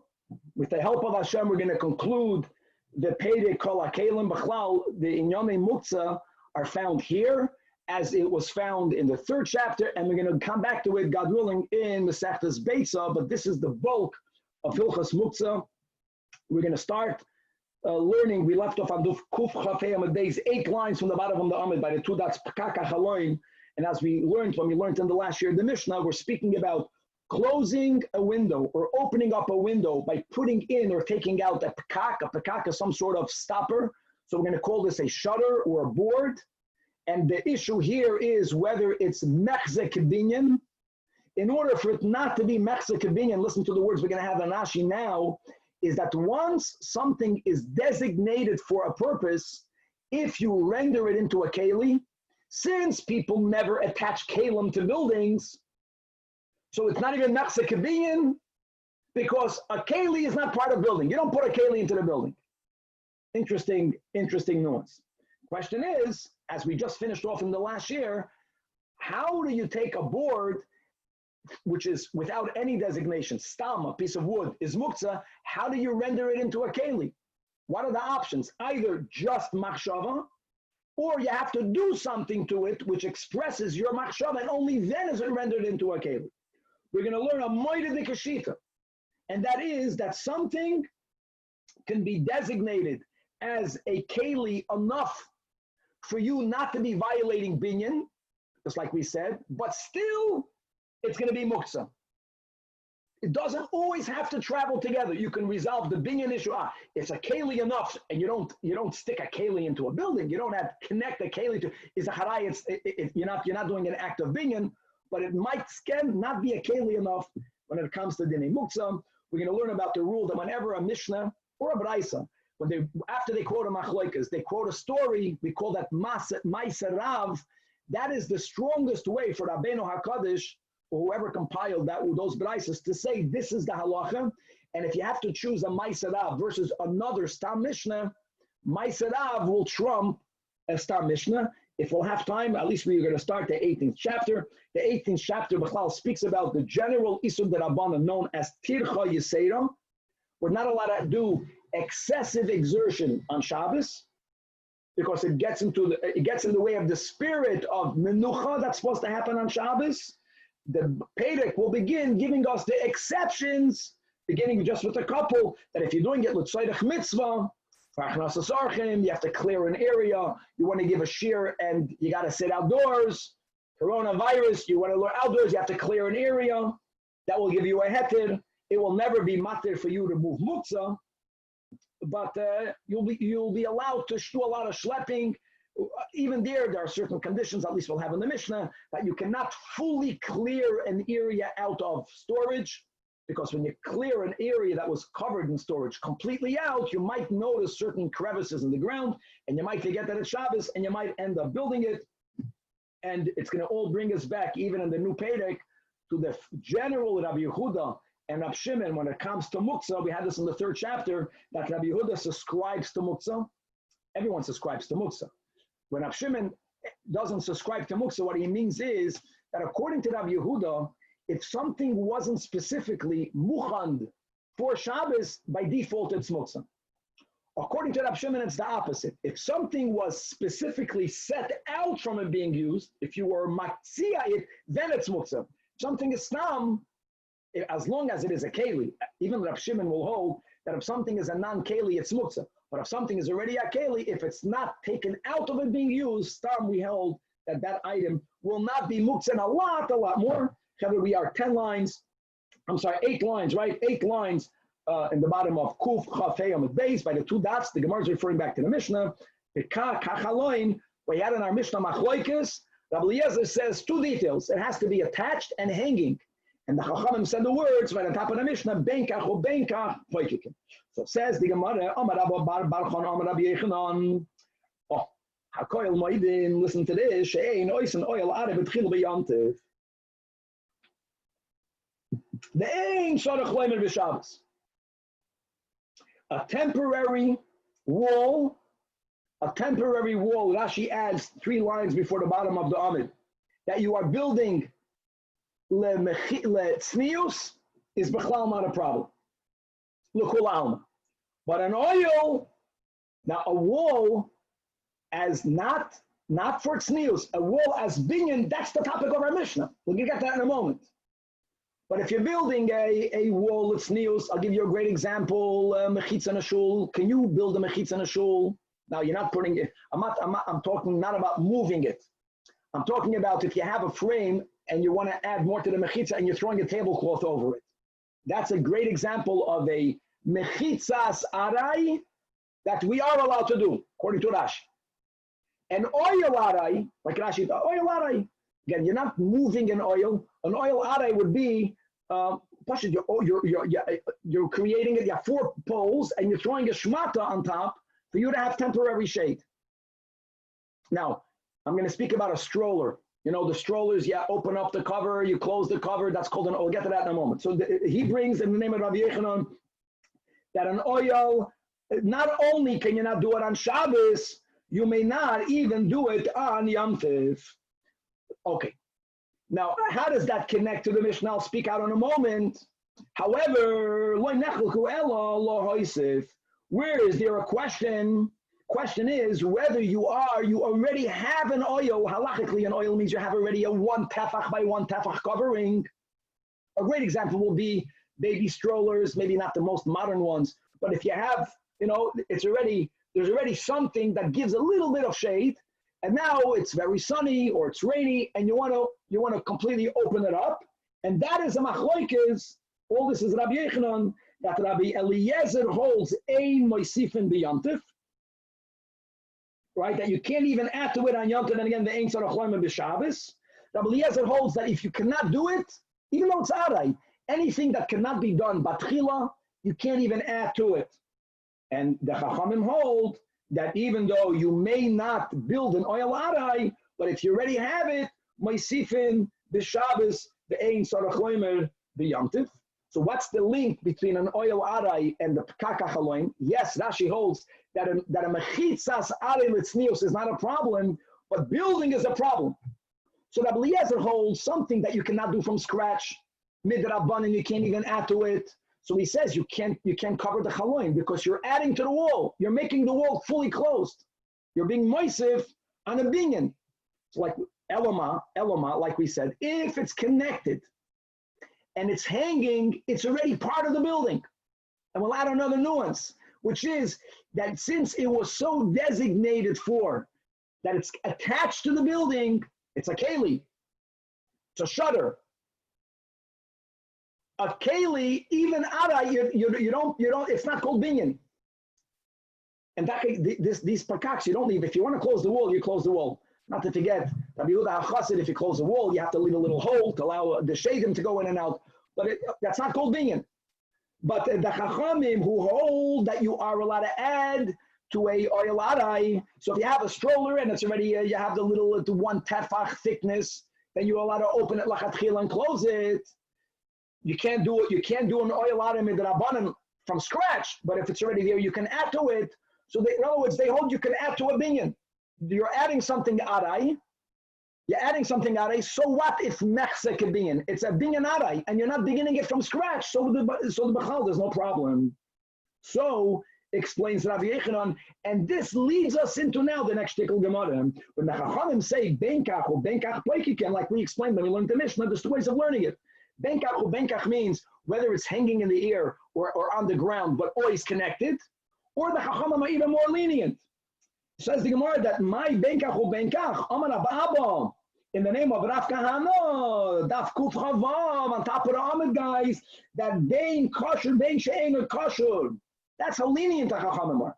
Not that it doesn't have to be hanging in the air. But if it's on the ground, Rabbi Eliezer says it's not good. And the Chachamim add one step. Even if it's on the ground, as long as it is kosher. No, even if it's bechlal not connected. You are allowed to use it, but there's one precondition. For who? Shem Mesukin. Mesukin means it was mentally designated. That was the whole last year. That a board, not like the stone, if you remember the sugya of Rabbi Yechanan, a board is already closer to be used. If you only had mental designation, lachachamim, it's no longer muksa. Why is it not muksa? Because you designated that it should be the shutter of your window. Very good. Asks the Gemara, Amalei Rabbi Yirmiyah, 2 lines on the top of the Amid. To Rabbi Abba, the Leimamad, when you have it, when the Chachamim were not articulate, you can't jump to be more makel. Maybe they're more limited. The Leimamad, being totally, being she'enu totally. Even if it's completely laying on the ground, they still hold it's good, but maybe the Chachamim hold it has to be connected. And why is he saying that? That kemachloikes kan kach machloikes beneged hanigro. But you're gonna have to remember this is a Mishnah in Eruvin, not a Braisa, a Mishnah. What state in the Mishnah Dartin? Neged hanigro, a door bolt. Now I know that we just learned a few DAF ago about a door bolt. Just to be aware that there are different types of door bolts. Some of them are considered locks, and you could, like now, I can put a key in my lock. But some of them were considered already midoiraisa binyan, a problem. No, there's a certain type of bolts that you put into the ground in such a way that you're building. Binyan and stira, if you put it and take it out, says the Mishnah, that this neged, whatever this bolting are referring to, no ya'alin boy b'mikdash. In the Beis Hamikdash is different because ein shvus b'mikdash. We can use them in the Beis Hamikdash, avaloi b'medina. Now, neged hanigrod means it's dragging on the ground. Dragging on the ground means not only is there a string connecting this neged to the building, right? But then the question is, does it have to hang in the air or can it go on the ground? So if it's in the air, then it's okay. If it's on the ground, so then it depends. In the Beis Hamikdash, it's okay, but not avaloi b'medina. V'hamunach means what Rav Abba suggested in the Chachamim in our Mishnah. V'hamunach means not only is it nigror, it's laying on the ground, it's not even attached. That's what maniach means. Hamunach, even in the Beis Hamikdash it's asur, because if it's not prior, at least attached with a rope to the building, then it's considered a bona fide midoiraisa act of binyan. Wow. So holds the Tanach. Who is the Tanach? Doesn't say. Stam. Rabbi Yehuda Oimer, Hamunach b'mikdash. He holds that even if it's bechlal not attached, if it's unattached, that is only a rabbinic issue. And therefore, in the Beis Hamikdash, it will be permitted. And here are the words that Rashi says, guys, halt cup, that first of all, step number 1 is that mental designation is enough for this bolt. Once something halachically, because you designated it to be a bolt, if it's classified as a keli, any keli that you are inserting in a building, midoiraisa, it won't be an act of binyan. Now there's an issue of mechsek binyan. Say that. B'mikdash ain't shvus b'mikdash. So hamunach b'mikdash. And b'hanigrar, right? B'medina, it goes one step. If it's connected, even if it's dragging on the ground, if it's connected, it's already part of the building. It's already part of the building, then even in Medina, you are allowed to do it. That's a Mishnah. And on that, the Braisa elaborates, V'tanya, Ezel Neged HaNigrar, that we say, Shonai Alam by Mamikdash Avoloi B'Medina. Obviously, we're not speaking about Rabbi Yehuda, this is the Tanach, right? That's kosher V'Taloi, V'Rosh Megiel Haaretz. Even if one part is touching the ground, it's already a problem. When is it takamuter, according to the Tanach, if it's completely tolui? It doesn't, If part on the ground, part in the air, it's considered on the ground, and therefore, Tanakama holds that even though it's attached, and therefore by Migdash, it's not a problem, but yes, by Medina. And Rabbi Yehuda Omer, this is all the Bryce elaborating, Af Medina Mutar, because it's attached. Ella Ezel Shavina also, like we said, Kol She'ena Lo Kosher V'Lo Tali. Now, Narvas, Ella, Narvas L'Shointai, U'Manecha Nikan Zavius. Notice they had these bolts. This is mamash a bolt that you put into the ground, and again, it somehow stops the door from moving, but it's something so attached to the ground. When it's in there, it's considered binyan, and that's why he holds that it's an act of binyan. Now, the problem is that man kana in Eruvin the neged hanigrar. It is our Rabbi Eliezer oigavalt, and what does that mean? If that's the machlokes, so who is the Chachamim? In our Mishnah, Chachamim is Tam. But now let's connect it. If the Tanakam is Rabbi Eliezer, so the Chachamim there is Rabbi Yehuda. And what are we clearly saying? That if this neged is Bechlal not attached, even Rabbi Yehuda holds that it's Asr. Only by Migdash it's mutter, but it's Asr. So l'cha'ira, how can you Rav Abba be so lenient? The Chachamim, shouldn't the Chachamim have to fit? Now that we know it's Rabbi Yehuda in Eruvin, so Amalei, no, that I know the Amri Kehaitano, the Tanya, Kone, Sheiskinoi Balabayis, Lias Peseach V'Noyel Boy. Now I know the word in Eruvin is neged, and here it's Kone. We're going to learn they're speaking about the same type of bolt, same issue. So it says like this, the Tana, this man should kosher Vitoli Bapesach, Peseach V'Noyel Boy, Ein kosher Vitoli, Ein Peseach V'Noyel Boy. But Rav Shimon ben Gamliel, again, it's an abraisa. We don't have to paskin like him, but we're going to listen to what he says. He says once it's misukan means it was designated for the usage, as we just learned in the previous year, designating these pieces of wood that you take a harvest to them for firewood. But once you're misukan, afal pisha enu kashur will be allowed, and this will be that the Chachamim of our Mishnah is not Rabbi Yehuda. You're right with Rabbi Yehuda. The Chachamim of our Mishnah follows Rav Shimon ben Gamliel. And furthermore, Omar Rabbi Yehuda Bar Shilas, Omar Rav Asi, Omar Rabbi Yechanan, Halacha ki Rav Shimon ben Gamliel. Halacha Rashbag. So far, so good. So ask the Gemara, me, Omar Rabbi Yechanan Achi. We're going to learn, my friends, next Amud in a Mishnah, V'Hatnan, Kol, Kisoy HaKelim, turning the Amud, all utensil covers, sheyesh lahem beis achiza. Again, we're going to speak about the handle soon. The Talmud, the Shabbos, they all are to be taken. And the Omar Rabbi Yehuda Bar Shila, Omar Rav Asi, Omar Rabbi Yechanan, who sheyesh toiras keli aleihem oigevalt.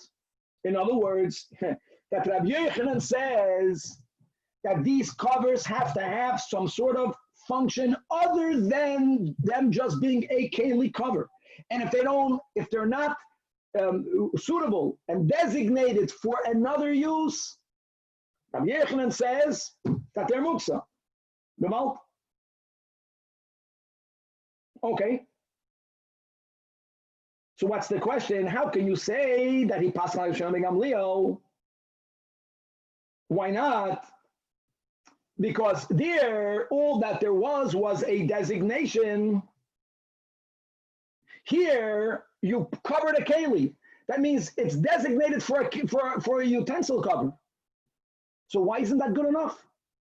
So if designation for a keli cover is not good enough, it had to be used for something else. So l'chayra, Rabbi Yechanan holds that just designation is not enough. Now again, my friends, don't bring back the sugya that we learned before by the rock. Like we mentioned at the end of last year, that a rock is even worse. A rock, for sure, according to Rabbi Yechanan, just mental designation is avada not enough. Question is, maybe you'll even have to do a maisa into the rock, but here we're speaking about a keli cover. And the chiteim or hachinami the ika pleidas keli olav. Oh, now let's go back to the rod. That the rod has a pleidas keli. A rod has a pleidas keli. Let's read inside the Rashi, 7 lines from the top of the Amid. Alma, middle of Rashi. Rashi literally amaskal, the top of the Amid. Alma Rabbi Yochanan, midi the leket toiras keli olav, loy metaltalin. That is from what we see from the Kisri Kalim. So the kasha is the high kona my toiras keli olav. And here's what I spoke on in the introduction. The Gemara is coming with the premise that on one hand, if something was designated to be part, if something is considered a keli, we mentioned, automatically there's no issue with binyan. Why not? Because if it's a keli, you're not going to affix a keli into a building. But just because something is keli enough for you not to be violating binyan, it doesn't mean, that's the premise of our Gemara, that it's keli for it not to be muktzah. So here's the problem.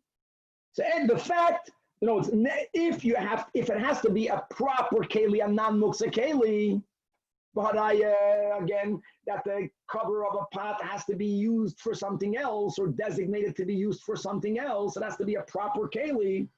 So the question here is, how are you allowed to move the neger? And we're poskening that even if it was only designated, right, not even attached.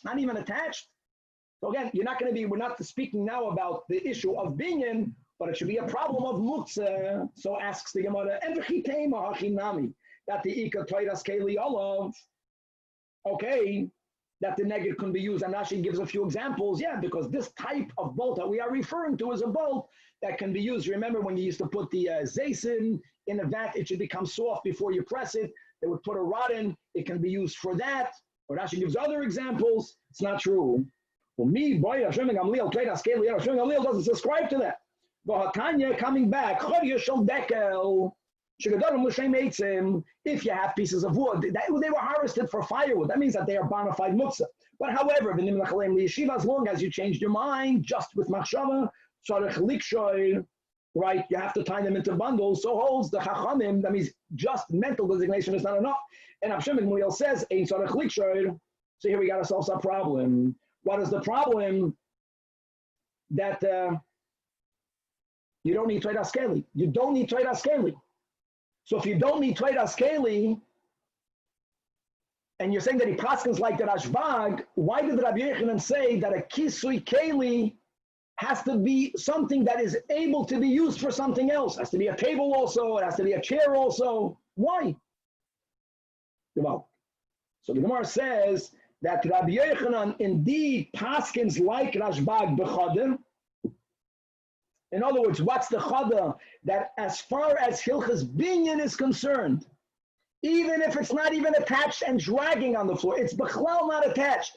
The fact that this was designated to go into the building, it completely takes away the issue of Binyan.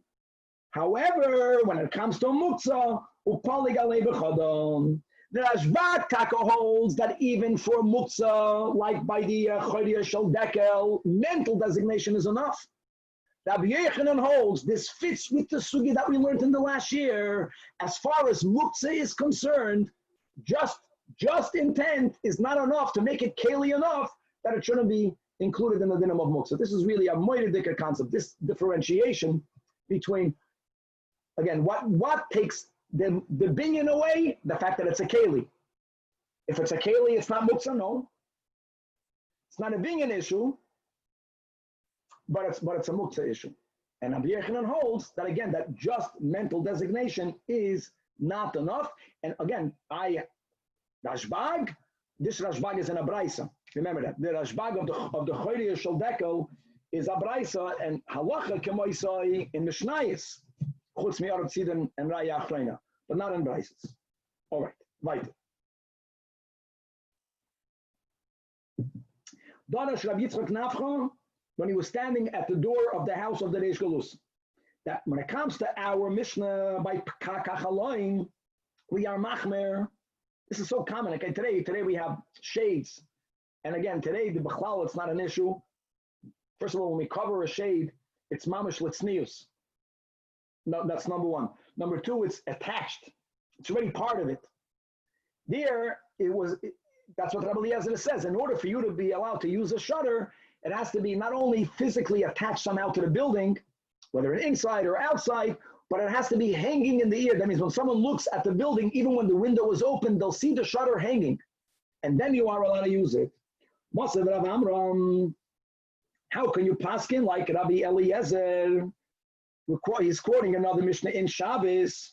The Mishnah is speaking about a story where there was an issue of a mace laying nearby, and they wanted to stop the tumah from passing with all of the dinim that we'll learn later, and they put something in the window, and then they measured to make sure that the hole is small, because once you are separated from the room in where there is tumah, it stops the tumah from going out. So they put a barrel, I think, into a wall over there, into the window, and then they tied something and they measured something. So after they quoted the story, so says the Mishnah, from what they did, we learned that we are allowed to be poikik. Now, poikik means they took a barrel and they shoved it into a window. That barrel, my friends, was not even attached. That's a stam Mishnah. Shepoikikim, moigadin, and v'koishrim. Obviously, it was a kasher she'ein shel kayama, the Shabbos. So we see later from a Mishnah that you are allowed, as long as something is a keli, and there's two issues, is the moment it's a keli, there's no more being an issue. So I'm like, Abaye, why are you asking this question? You're bringing me a Mishnah? Who says we paskin like that Mishnah? The stama, you mean, that Mishnah is a stam Mishnah, meaning that Rabbeinu HaKadosh didn't write a name. In our Mishnah also. In our Mishnah also. Not in our Mishnah, Mishnah in Eruvin. In our Mishnah, we bring it up Eliezer. But when we made the link between the Pekach and the Neger HaNigror, and over there, the Stam Mishnah was the Stam was Rabbi Yehuda was the lenient one. The Chachamim Stam were Machman. So my Daitoch, because Mishum the Tani Stana, right, from the Mishnah later of Umidivreim Lomadnu. So what? The Mishnah in Eruvin, Neger HaNigror Nami Stamahu. And the Tanakh is the Machmir. He's the Machmir. Again, the Midrash is always more lenient, but he writes the Medina, it has to be like in our Mishnah, it has to be Rabbi Eliezer. So why do you think that just because there's a Stam Mishnah, he can't say what he said, he can pick which Stam Mishnah? So the Gemara explains that that challenge is a good challenge, because that Mishnah later in Shabbos, Umidivreim, is a story. So says the Gemara, that's the cloud that whenever Rabbeinu HaKadosh quotes a story in the Mishnah and it's stam, and if you have to pick between one stam and another stam, you're going to follow the Ma'aseh Rav. I want to clarify something about stam. Sometimes stam means that even though we know it's a machlokes tanoim, Rabbi Bechlal didn't quote the other opinion. He quoted one opinion. That's one type of stam. Just to know, here we're learning another type of stam. We're learning that even though the Chachamim in Eruvin, as we know, is Rabbi Eliezer, when Rabbi quoted this din in Eruvin, he didn't quote Divrei Rabbi Eliezer. Why did he not quote Divrei Rabbi Eliezer? Because since the halacha is like that, that's the pshat, so he quoted the Chachamim. But the problem is that later in Shabbos, Midivreim, he also didn't quote something that's dependent in a machlokes, because according to the Tanoim, like over here, like Rabbi Eliezer, they were told that you can't take a barrel and stick it into a window. Because since you can't build a building from scratch, you can't make a binyan arai. And a binyan arai, even if it's a mechitza, because you're not doing it only for tznius. There you push it, you're closing off the wall. Look, so therefore the kashi, he's challenged. Like, now we're going to learn the last Mishnah on the Pedic. We quoted this Mishnah already a few times regarding covers of kelim. Kol, the marshal, takes out the word kol. So kol or not kol. Kisui hakelim, sheyesh lehem beis achiza. As long as they have handles, then nitolim b'Shabbos. Why handles? We'll see in a moment. Amar Rabbi Yosi, that you have to have handles. That's only the kisui karkois. If it's a kisui that's covering a hole in the ground. Now he's not calling the ground a keli, but that means that there is a keli in the ground. So when you put the cover over it, it looks like you covered the ground. So here we already get a certain clarity that taka, it's covering a keli. But since it looks like you're covering the ground, taka l'shem, covering the ground is an act of binyan. So therefore it's mechza k'binyan. When it has handles, it's clear that it's not, that it's made to be open and to be closed. It's not here to cover the ground. It's here to cover a keli. If it would be here to cover the ground, you want the ground to be covered permanently. Like you have all, today in the modern world, all of the manholes, that there's no handles.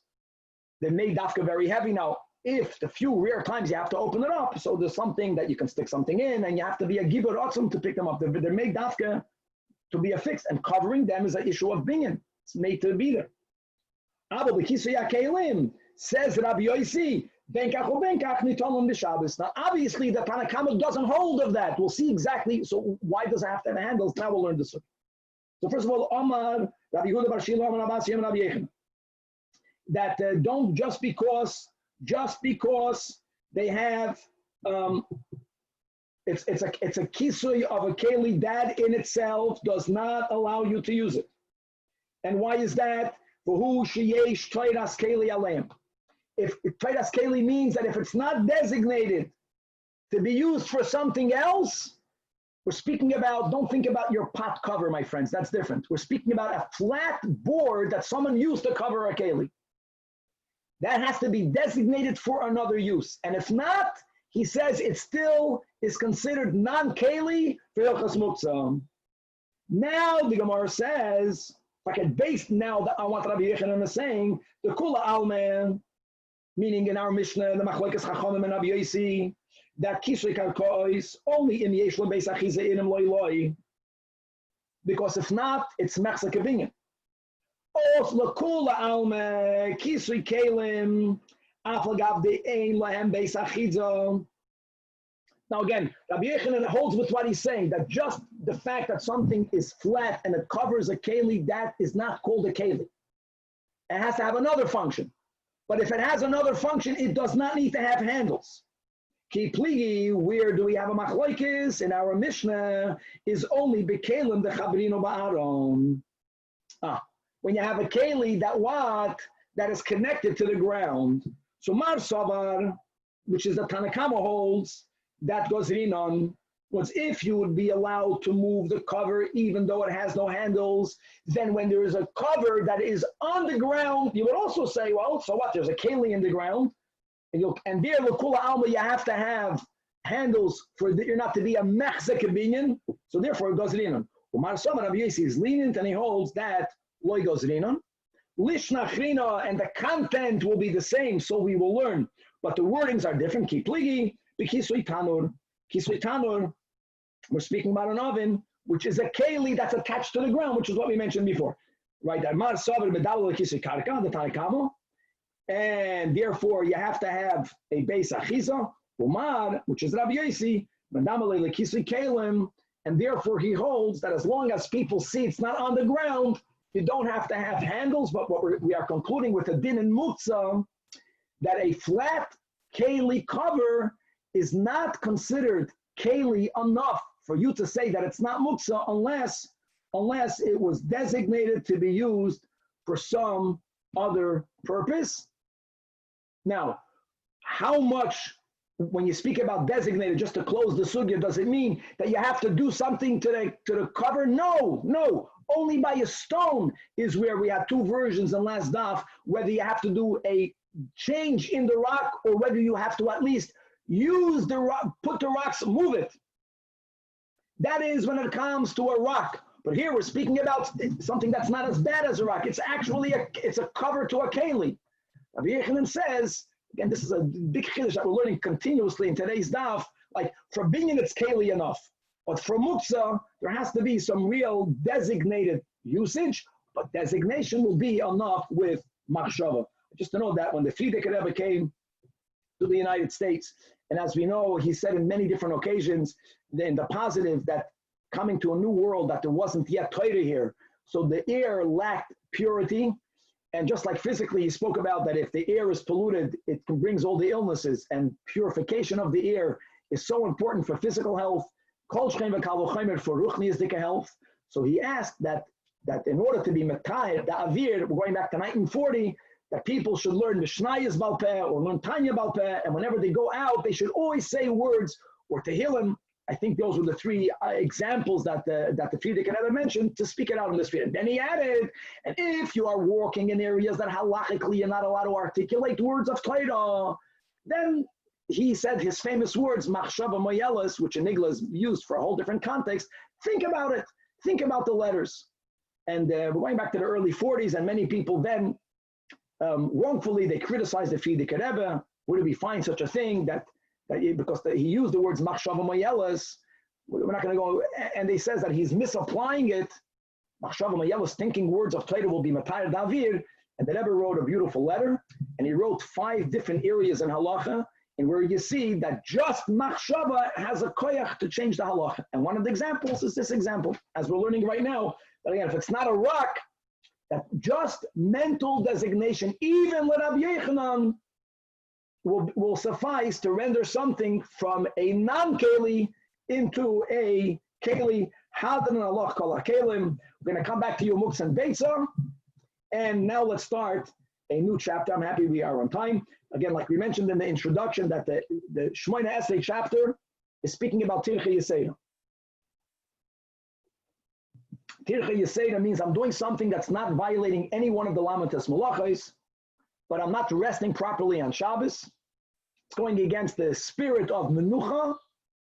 Chazal prohibited Tircha Yeseda, but they gave various exceptions. And as we'll learn through the Mishnayos, we're going to be going through the many exceptions, beginning with, in our Mishnah, the concept of a tzorech mitzvah, as long as you're not moving muktzah. Don't think that if you're doing a mitzvah, you are allowed to move muktzah. Now, parenthetically, moving muktzah kala'ach hayad is okay, as we also learned in the previous Pedic, right? We're going to go with Shita Surava, that even a kli shemalach le'isr, moving it l'tzorech mekayimai is mutter, even without a shinoi, but it has to be a keli. Something that doesn't have taidas keli, we learned that, even according to Rava, that was the makel, you can't move it. You can't move it, you have to do a tiltil kala achayad. We're not speaking here about tiltil kala achayad. We're speaking about someone who wants to do a tircha yeseda, soirach mitzvah is mutter, but you're never matir mutzah. So you see there's different derabbanans. Mutzah is a more serious derabbanan, so the mitzvah is not going to help you. Kala achayad is a heter. But as far as the tircha yeseda, it's not to begin with so chamor, and lachatchila, for the various reasons you are allowed to move it. And let's begin the Mishnah. Says the Mishnah, mefanin afilu arba v'chamish kupe shel tevin and shel tvua.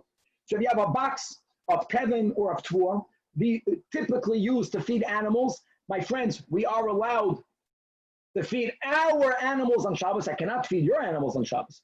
Not only am I allowed to feed my animals on Shabbos, we had in the last Pedic by the Dleika, Matilde and Mazon Sholish Sudas for my behemoths. We learned we say this in Shema. I think that was in Shabbos, that if you own a pet, you're obligated to feed your animals before you feed yourself. So the kids at Tevin and Tfuah is not muktzah, that's the point. You have to remove a lot of boxes, Tircha Yeseda. You are allowed to do it. Here the first heter, either mepnei ha'archim or mepnei bittul beis hamedrash. In other words, this is a real tzorech mekayimai meaning. That you need a location. You need a larger dining room. You had a storage room, you're cleaning out your storage room. You want to give a shiur, you need a larger room for the Beis HaMedrash, you are allowed to move it. However, even though you are allowed to move it, so you cannot move the storage room of grain or of straw. The Gemara is going to clarify 2 opinions what this means. We'll leave it for the Gemara, so we'll get to God willing today. Now the Mishnah gives other details. Now all of them need to have a chiddush. Some of them, the chiddush will be apparent. Some of them will appear pshita, and the Gemara is going to ask, don't worry, pshita. The point that we're making is one point. If it's muksa, you can't move it even for archim, even not to cause bittul beis hamedrash. So mefanim teruma tohira. Now guys, don't forget we're speaking about straw. We're speaking about animal food. And it comes over here that even though bachlal truma temeya is only asur b'achila, truma temeya is muter b'hana'ah. But our Mishnah is basically saying in between the lines that truma temeya may not be fed to animals. Speaking about obviously a kohen's animals. I can use a lahasaka, but if it's tummy, I can't give it to animals. So it has to be tahira for it not to be muksa. Because the moment it cannot be fed for animals, then what other then it has no purpose for Shabbos. If it's muksa, you can't move it. The next is, you are allowed to move, again, Tevin, and you're allowed to move Tevin and Tvua, even though it's Damai. Now, Damai is produce that rabbinically has to be partially tithe, misafek, and without that, you may not eat it. So that's a chiddush. So you would think Damai, the Mishnah is being mechadish. We'll see why that it's not considered muksa. The next is, you are allowed to move the Tevin and Tvua if it's Ma'aser Rishoin shenitla trumasoi. Since the Levi took off Ma'aser and Ha-Ma'aser, now it's the Mamain of the Kohen. We had a machlokes. I think the first time we learned this was in Yavamis or in other areas. That Taka, I think Rav Meir or another Tanach holds that Ma'aser Rishoin has kedusha. Gesundheit, b'chal, we don't go by that. But since it's fully tied, the Levi can eat it, or all of us. That's how we paskin. There's no, now it becomes Mammon of the Levi. So it's stam food. It can be consumed. So the question will be pshita. We'll see what the chiddush is. And Ma'aser Sheni outside Yerushalayim or Hegdish that were redeemed. If Ma'aser Sheni was not redeemed and you are outside Yerushalayim, not only you may not eat it, your animals may not derive benefit from it. Right? If you have Hegdish that was not redeemed, Me'ilah, but if they were redeemed, again, the Gemara asks pshita, it's not muksa. Turmais hayavish. Turmais is a certain bean. We'll call it turmais. Normally, people have to eat it by cooking it. So even though it's not cooked, so you cannot eat it. It's not Michael Adam. It's Michael Behema. It's not muksa. Avol, what may never be moved, even for Orchim or even Mipnei Bittul Beis HaMedrash. Tevel. Tevel is bona fide. Tevel, my friends, is asur b'hana. Muksa. Again, the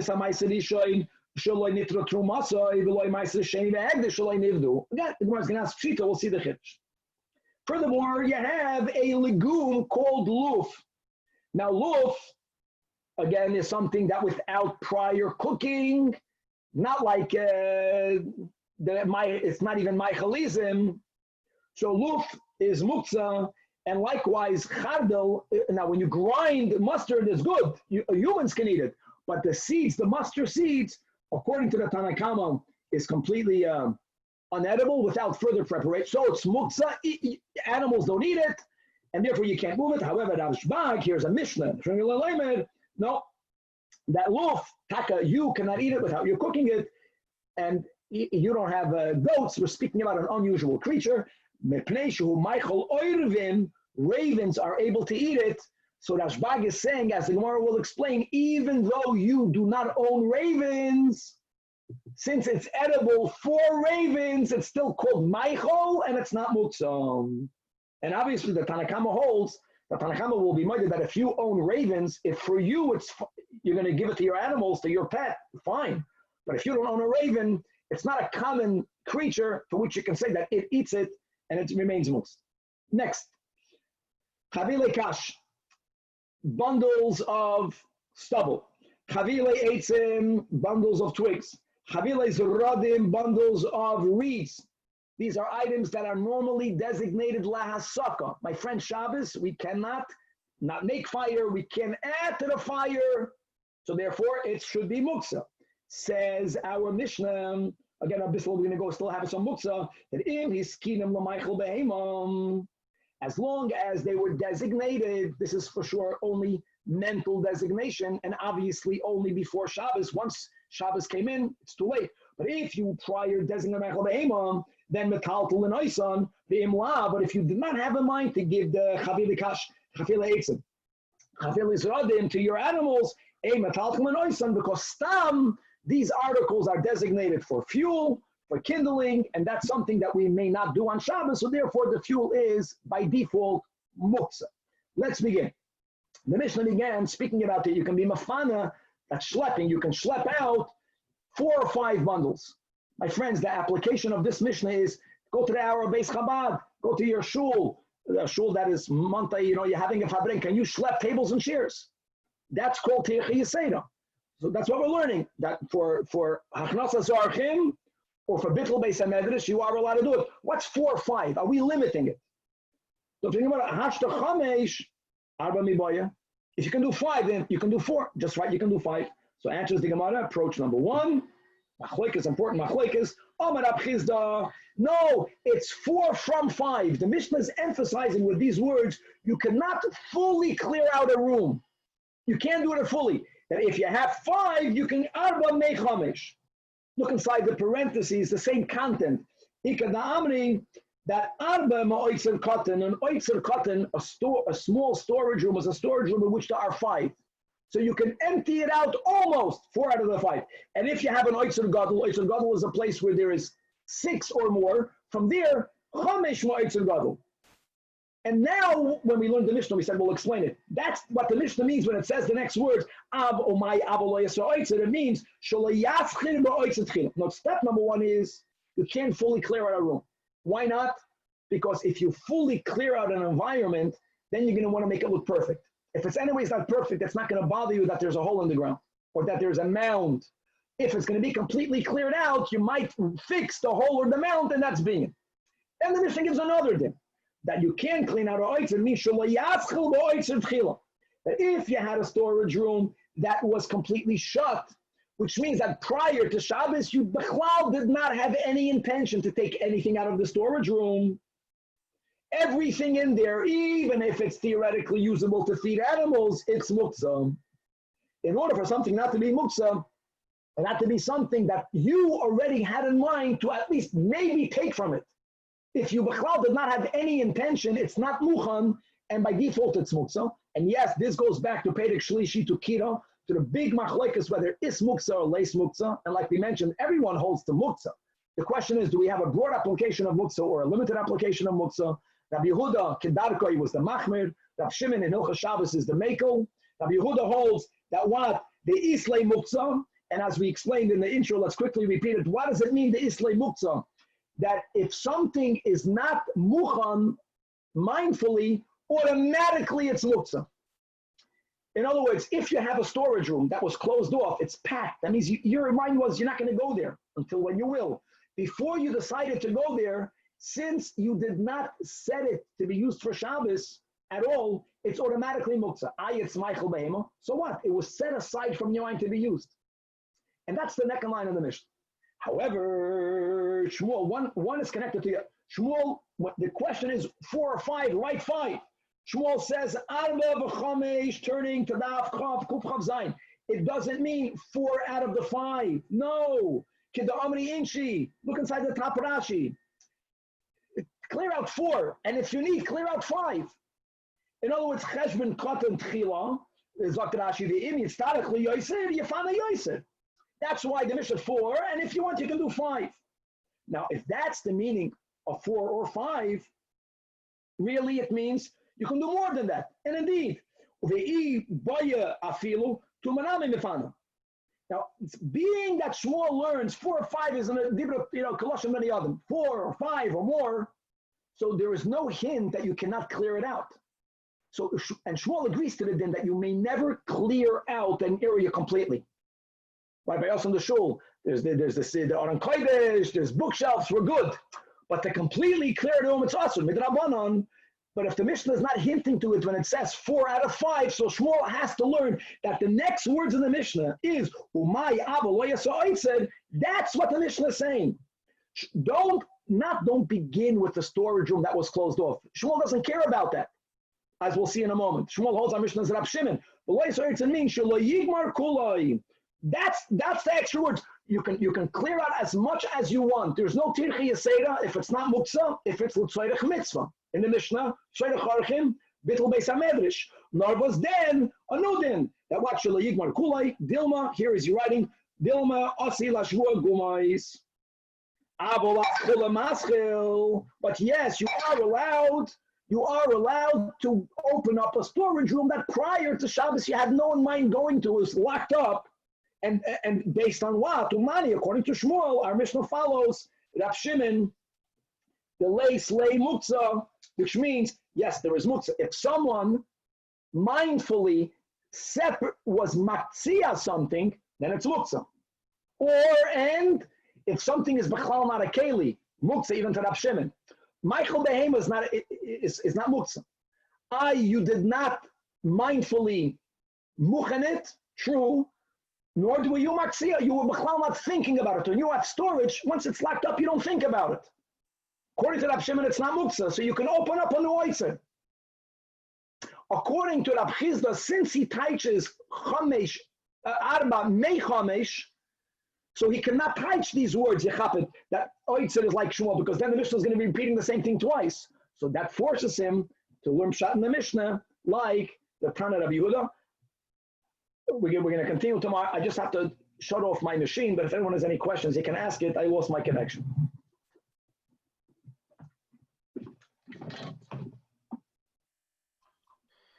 Rabbi, so both Reb Chizda and Shmuel hold that the number 4 or 5 has nothing to do with an actual number. It's just that according to Reb Chizda, you learn from here that you can't completely clear out a room.